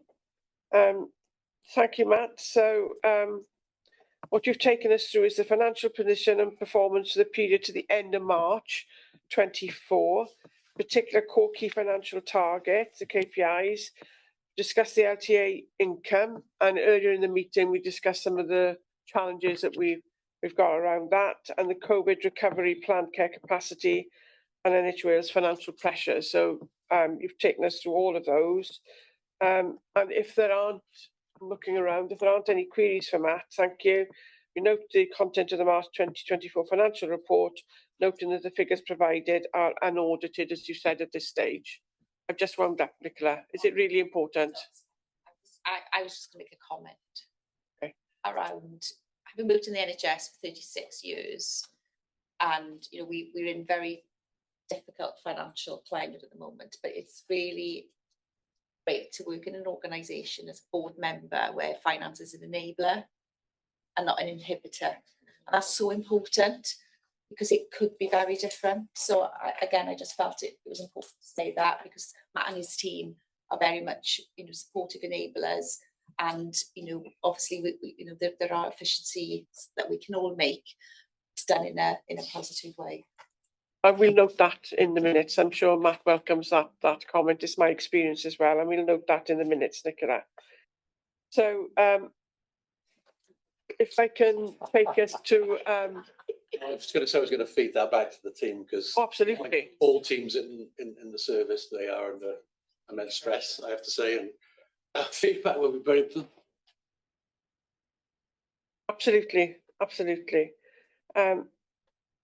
6.10, now we come to planning and strategic development, and the first one is the IMTP, and this this paper that we're going to look at now provides an update of progress against actions included within the IMTP 23-24 at Q4.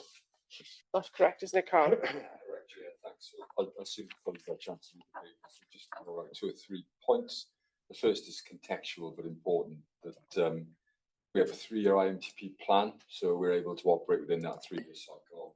The second point is an obvious one, and planning doesn't start and stop on a particular day. It doesn't end on the 31st of March and drop into the 1st of April. So you'll see that the majority of the things we set ourselves to achieve are well in progress. And the third point is I'll draw colleagues' attention to the table on 3.2, which is a fairly blunt assessment, isn't it, in terms of where we've got to. But I think it's fair to say that most of our intentions were delivered during the financial year 23 to 24. We'll also recognise there's one outstanding one, which is also a broader concern, which we discussed on numerous occasions, which relates to the TRAMS programme, which is outside of our direct control, but clearly major dependency for the cancer service now and going forward. And we did have colleagues from shared services spend some time with us last week, and one of the committees explained where they've got to. But last point to make, and I think hopefully it does start to draw the triangulation together, whereby the actions in the plan, albeit they're not a direct cause and effect, a simplistic one to describe, but we'll see through the performance framework that we are making good and sustained progress across most of those service areas. So just I can't describe a cause and effect link absolutely scientifically, but I think it's pleasing to see that we've delivered on the majority of our plan on time, and performance remains high of good quality. So pause there, and happy to take any questions with colleagues. Thanks, Carl. And that's performances across, as you say, digital workforce, estate, sustainability, finances, against all the themes. So as well as clinical. So thanks, Carl. Are there any queries or observations for Carl? Does this also get sent down to Welsh Government? We discuss this regularly with Welsh Government, Donna. Yes, they obviously we track this and brings through our governance processes, but also we have a regular IQPD meeting with Welsh Government, which has actually started off as I wouldn't say fairly high level, but is now almost, I think it's 6 weekly. So yes, they go through this with us in some detail. Yeah, myself and colleagues around the table attend that with Alan and Rachel and others. So, yeah. Andrew.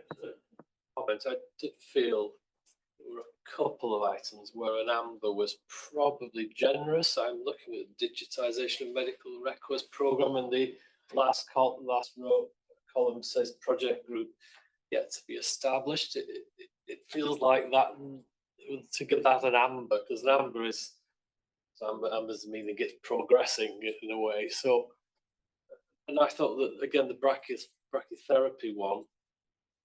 Find it right, but that again felt to me as though it might be a generous That's a good challenge. So I pick up on the. Yeah, I mean, those two particularly, because I'm looking between the yellow, they've both got yellows, the BRAC therapy and the digitisation. Yellow meaning issues with delivery being resolved with remedial actions, whereas they possibly felt that an amber, which is where there are delays in implementation, might be more appropriate for those two. It just felt a little bit optimistic. Yeah. No, that's a fair challenge, Gareth. Andrew, sorry. If I pick up on the digitisation approach, Rachel and Nick pick up on the BRAC. Yeah, so the digitisation, we are actually on plan. So, and we discussed with Rachel and the team, the plan is to start to develop that in the second half of this financial year. So essentially get the business case written and then move into implementation. So, and that was having spoken to colleagues in the cancer service and understanding the pulls and pushes and pressures they're experiencing. So I think we agreed then a sensible and realistic start time would be the second half of this financial year. But I will take that back as well to really sort of prod that a bit further. But we do think the plan is realistic and achievable in that time period, subject to everybody being able to get behind the plan. So, but I will take that back and ask the team again, Andrew. I'm not at all qualified to talk about brachytherapy, so I'll perhaps pass across to Rachel or Nick. You're the best place to pick up the brachy. That's that. I'm sure Rachel will come in. So there are a number of the recommendations aligned with the Clatterbridge review that we've completed. I haven't got the percentage to hand, but we have completed quite a lot. There are a number of workforce redesign ones that are aligned with the IRS implementation. So for those board members who are Quality Safety Performance Committee members, we would have had that updated plan through there that we have revised the timescales of delivery of those so they fit within the IRS planning timescales as well. I think probably yellow does feel about right. But, it's just my feeling. It's probably really, in between yellow and amber. Amber gives it more of an immediacy and So, are you happy with the responses, Andrew? Because what we want to know is, I'll come back to Rachel in a second. There's progress clearly, and yes. So there's an understanding of what the issue is. There's an understanding what the plan entails, and there's a plan taking it forward, and there is some momentum. Rachel, please. I think Nick covered it. The only thing I was going to add is that the significant work has been done with regards to delivering the improvement plan. There are a small number remaining, but the delivery of those are aligned to the IRS, which we're also progressing as well. Thanks, Rachel. That's really helpful additional information. So, so we're noting the progress made in the delivery of the agreed IMTP. There's an interesting discussion about colour charts, which we will note in the minutes, Andrew. I don't mean to be flippant. It's very appropriate to raise that challenge, because if yellow is the wrong colour, then we're in a false sense of security, aren't we? So it's appropriate that you raise that issue. So we come to section 6, the rest of section 6, which is the accountability conditions. So, so Carl, I'm going to ask you to present this, and this is the progress made against the Welsh Government accountability conditions, which we received following approval of our IMTP last year. So over to you, Carl, for that, please. Yeah, thanks, Jen. Again, colleagues will have a chance to read the paper. As you said, a letter comes alongside the approval. And those conditions are set out in Appendix 1. What we've also got, and we track that, we bring that to the board, and it goes to government, and discussed this with government at our JET meeting last week. And I'm pleased to say, given this is my boss's last board, that I think we collectively discharged the conditions set for Steve actually in his accountable officer status during 23-24. And so we did walk through those with Welsh Government in the JET meeting as well. And I think they were also recognising the progress made. So I'm not going to anything else, Chair. Happy to take questions with the rest of the team. Thank you, Carl. And as Carl, you said, in Appendix 1, you can see the letter. there it goes. Got it.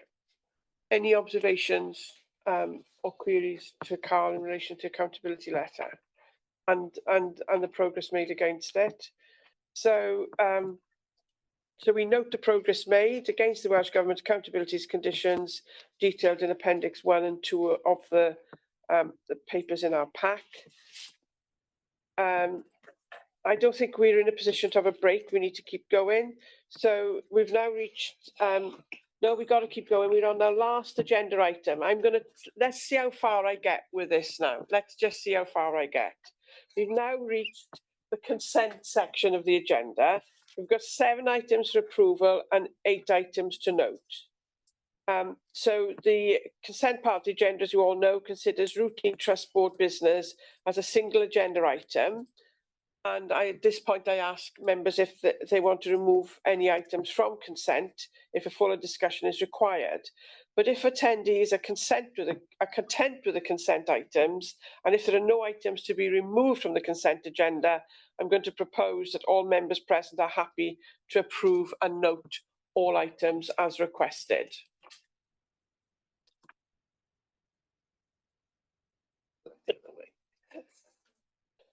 Right. Pwy sy'n cyntaf nawr?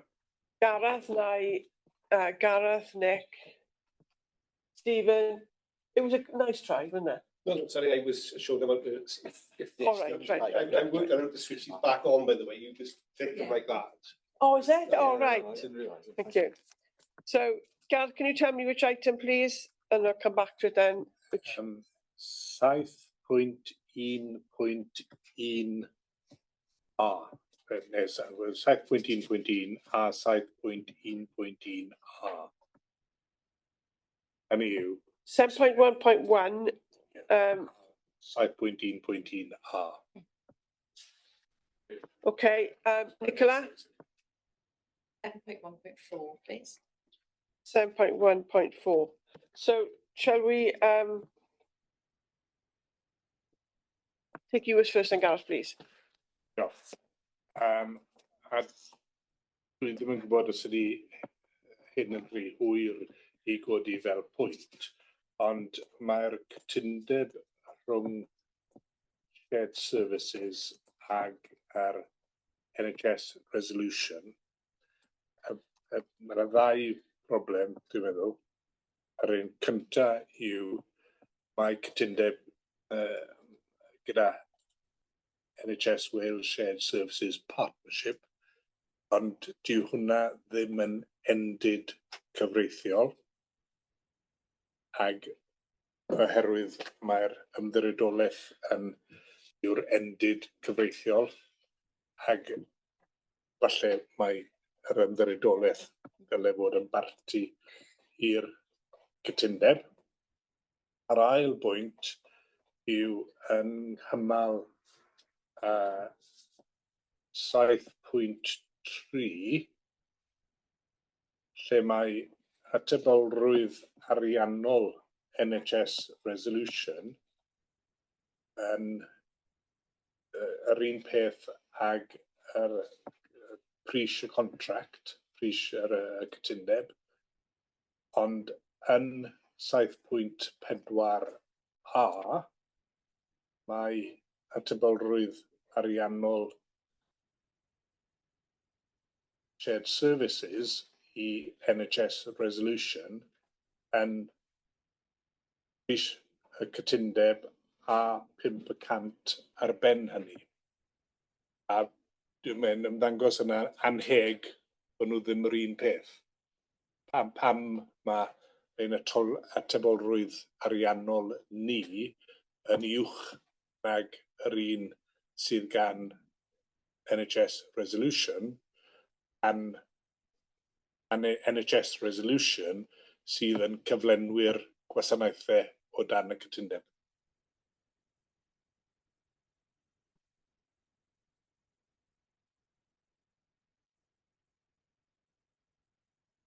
Diolch, Gareth.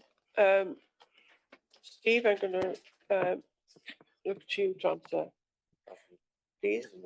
Well, The answer, to give Matt, sometimes I don't know whether you can answer the second bit, Matt, but on the first, Right, who's going to answer, please? Should I just summarise? It's difficult to understand. The 2 points. First of all, NHS Shared Services isn't a legal entity. You said that several times. Trust. And the second one is that the cap on liability, NHS Resolution's cap on liability equates to the contract price, whereas Shared Services cap on liability to NHS Resolution is the contract price plus 5%. And that seems unreasonable when in reality it is NHS Resolution that's providing all of the services under the contract. The first one, I assume it's because these are not legal documents because they're between NHS organisations. I take your point is they're still not the statutory body, but because they're not legal documents, they're probably using their operational name because the agreement is with them directly. If it was a formal legal document, I agree. But like our LTAs, long-term agreements are not legal documents. But I mean, you know, we can bring in people from shared service because I said they need to be available, and Lauren did to them to answer some of these questions because I can't really certainly comment on the second one as to why they've negotiated and signed up. So do we need to do anything in relation to the words in because as you say, the trust is a legal entity? yeah, with these, well, I was just going to say the same thing as that, Matt. With these type of internal NHS matters, we do also refer to shared services as a party and think LTAs is a good example. But so I think either could be appropriate. What if we put a couple of lines in explaining that? Mae'r ail bwynt yn bwysicach na'r un gyntaf.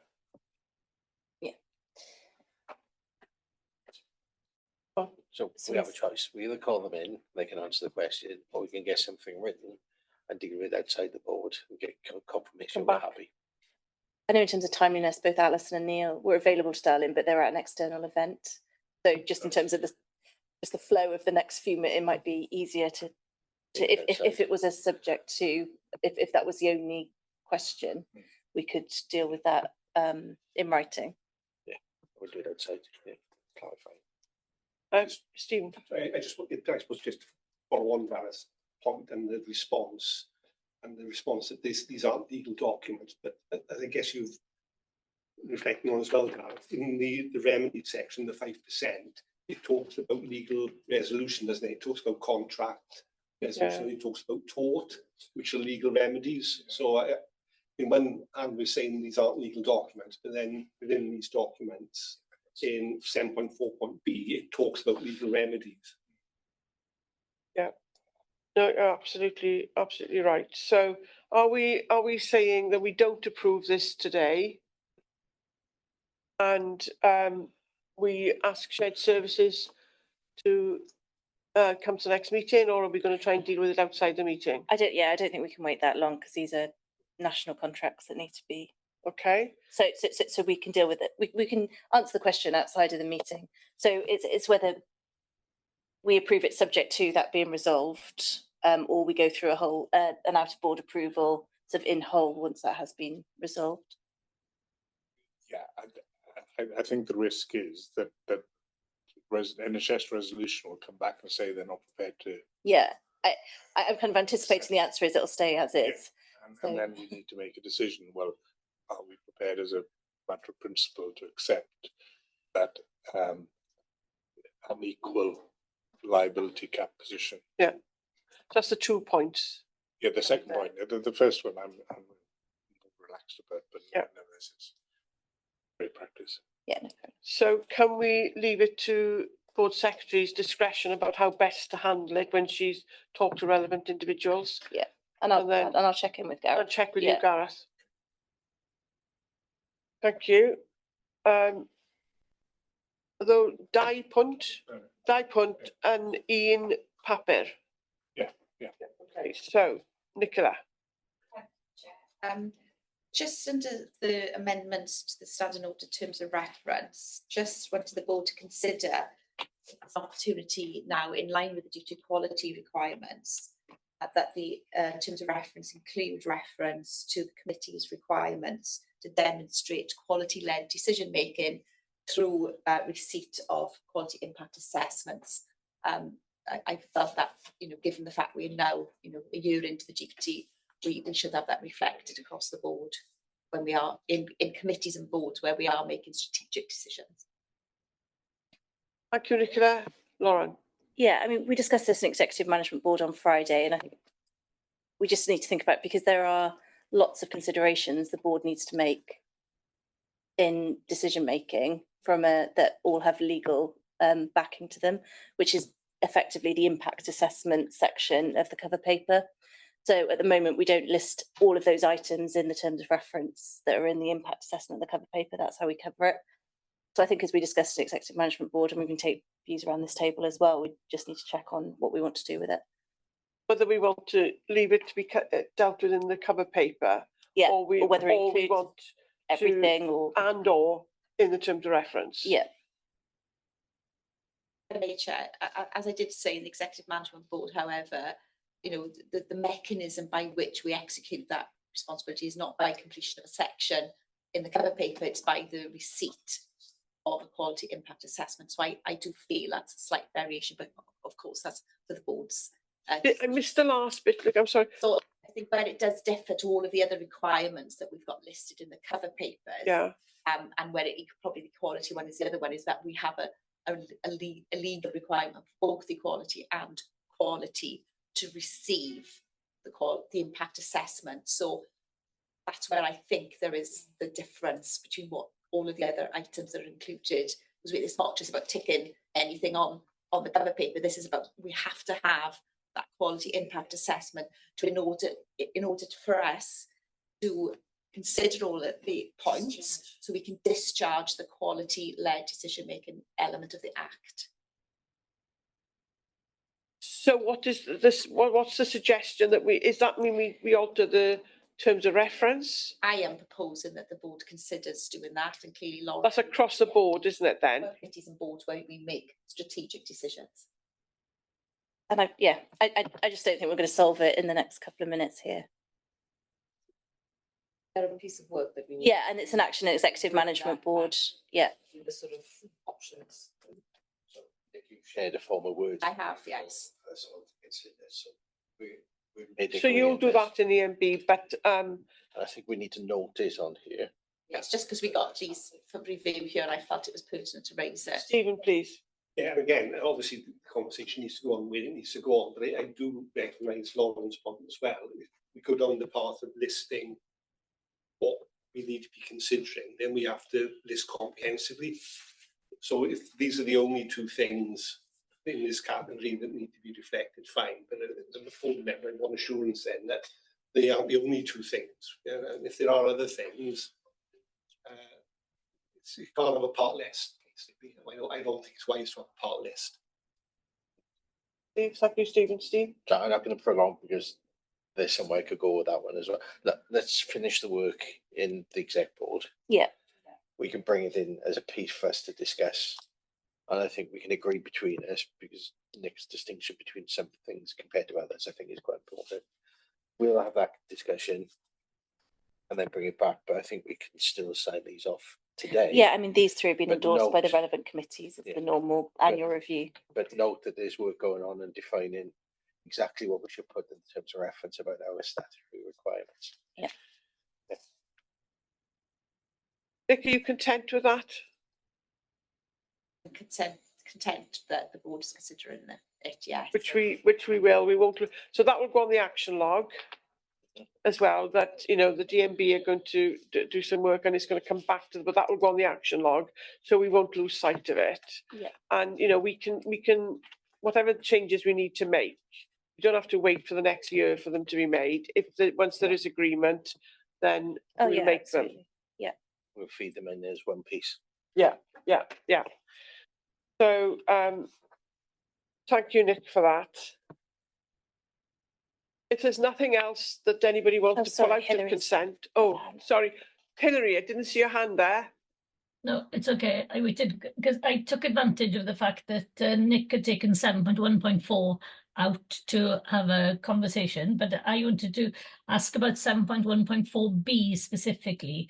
In the purpose of the STC now, it's got strategic workforce, and because the QSP terms of reference aren't here, I just wanted to understand, is this shifting where workforce is now reported to, or does it still, is there something new? Which 7.1.4, which, Hilary? B, Appendix 2 and point 2.1. Right, Yeah. got it. I'm just So, finding it, 2.1. so no, it wasn't, it's not a change, it's an addition. So nothing has changed in the Quality, Safety and Performance Committee scope, which is absolutely the performance through a quality lens of all of the workforce matters. We already had organisational development in Strategic Development Committee, because when we first set up the terms of reference, we'd made a potentially too crude split between workforce being in Quality, Safety and Performance and organisational development being in Strategic Development Committee. Whereas in reality, the strategic long-term approach to workforce matters, including things like, because we've been doing it anyway, things like the Destination 2033 people plan actually has gone through Strategic Development Committee, so which includes all of the strategic workforce matters. So it was sort of catching up the terms of reference to the way in which we have been operating, and think that we should be going forwards as well. But no, there's no change to Quality, Safety and Performance Committee. Thank you. Thanks. Thank you, Hilary. So I come back to the earlier point that I made. If there aren't any other papers that want to be pulled out, noting the agreements we've just made on the 3 issues that have been drawn to our attention, are we happy to approve and note all remaining items in the consent section? Thank you, colleagues. So I have not. The final item with the slide. Yeah, I have not been informed that there's. You told me, Steve, yeah? Mm-hmm. Yeah, right. I've not been informed that there's any other business. I dread to ask, but does anybody have any other business? I haven't been informed that there is any. Don't ask them, no, that's right. I'm not sure when the date and time of the next meeting is, because I haven't got that on my my papers here. What was it? The 30th of July. 30th of July. It'll be well into summer by then. Before we finally wrap up, I just want to, at the end of the meeting, to say that in April I was shocked to receive notice from Steve of his intention to resign from his position as the Chief Executive of our Trust in June. Bowled me over it, I think it's fair to say. And this means that today, as we said earlier, is Steve's last board meeting at the helm. There will be opportunities over the next 5 weeks or so for us to note your achievements, Steve, but today provides the opportunity to put them on a public record. And I want to thank you for your leadership, guidance and support over the last 10 years, 6 of which I've shared with you.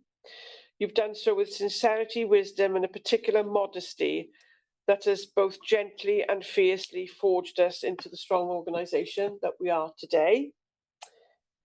Before my time, you oversaw the merger of the North and South Wales Blood Services into the national service it is today. You led our approach in the pandemic and in the aftermath of the pandemic, in particularly through the setting up, and refining the gold, silver command, etc. You oversaw the development and contract approval for the new Velindre Cancer Centre, which was a historic moment, and so much more, Steve. Throughout, you've been a supportive colleague, steadfast and calm, which is something that I in particular need on occasions. We are going to miss you. Well, let's be honest, we're going to miss you dreadfully. And we're thankful to you for everything you've given the organisation. But more than anything, we all wish you health and happiness, massive health and happiness in the next chapter of your life. I don't know, I'm bereft.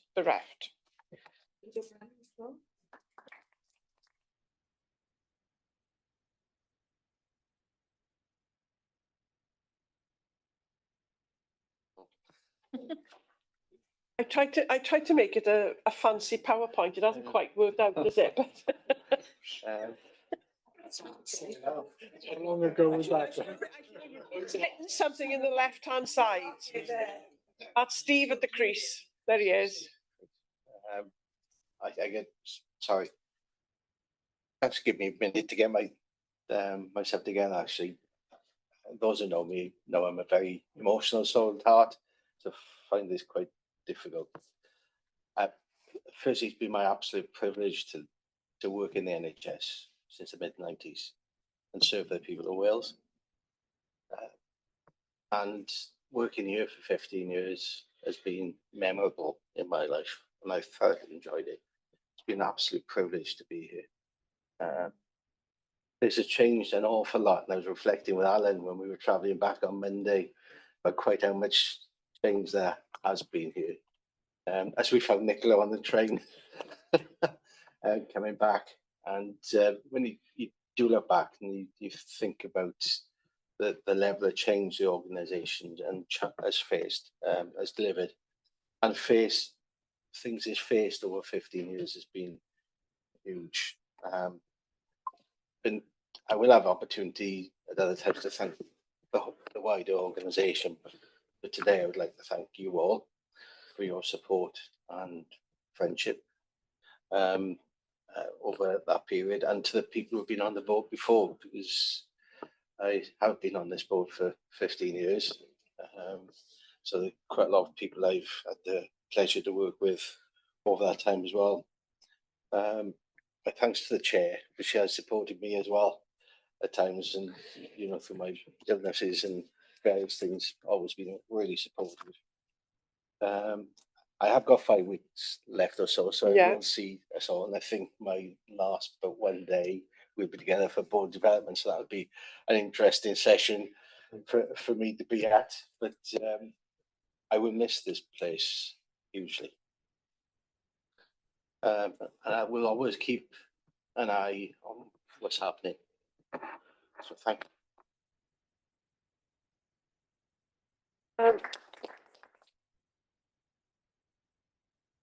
you. This is the first of so I should have stood up maybe, I'm sure, but we didn't want the board just wanted to something small which you can easily hide behind. I must have known this.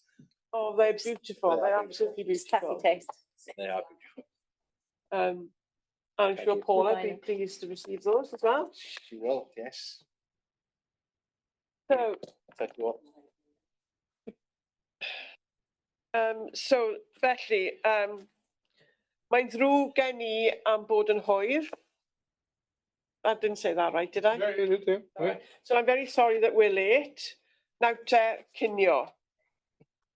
Ac dod yn ôl am 2 o'r gloch, os gwelwch yn dda. 10 munud. Yeah, well, what, do you say not 3 o'clock? That's too late. No. 10 munud wedi 2. 10 munud wedi 2. That's what I meant, actually. Sorry. 10 minutes. 20 minutes. You want 20 minutes past you? No, that is 20 minutes. Oh, yes, 20 minutes for lunch, yeah. Past 2. It's for lunch. Thank you. Thank you, everybody. Thanks. It's been a really good board meeting. Covers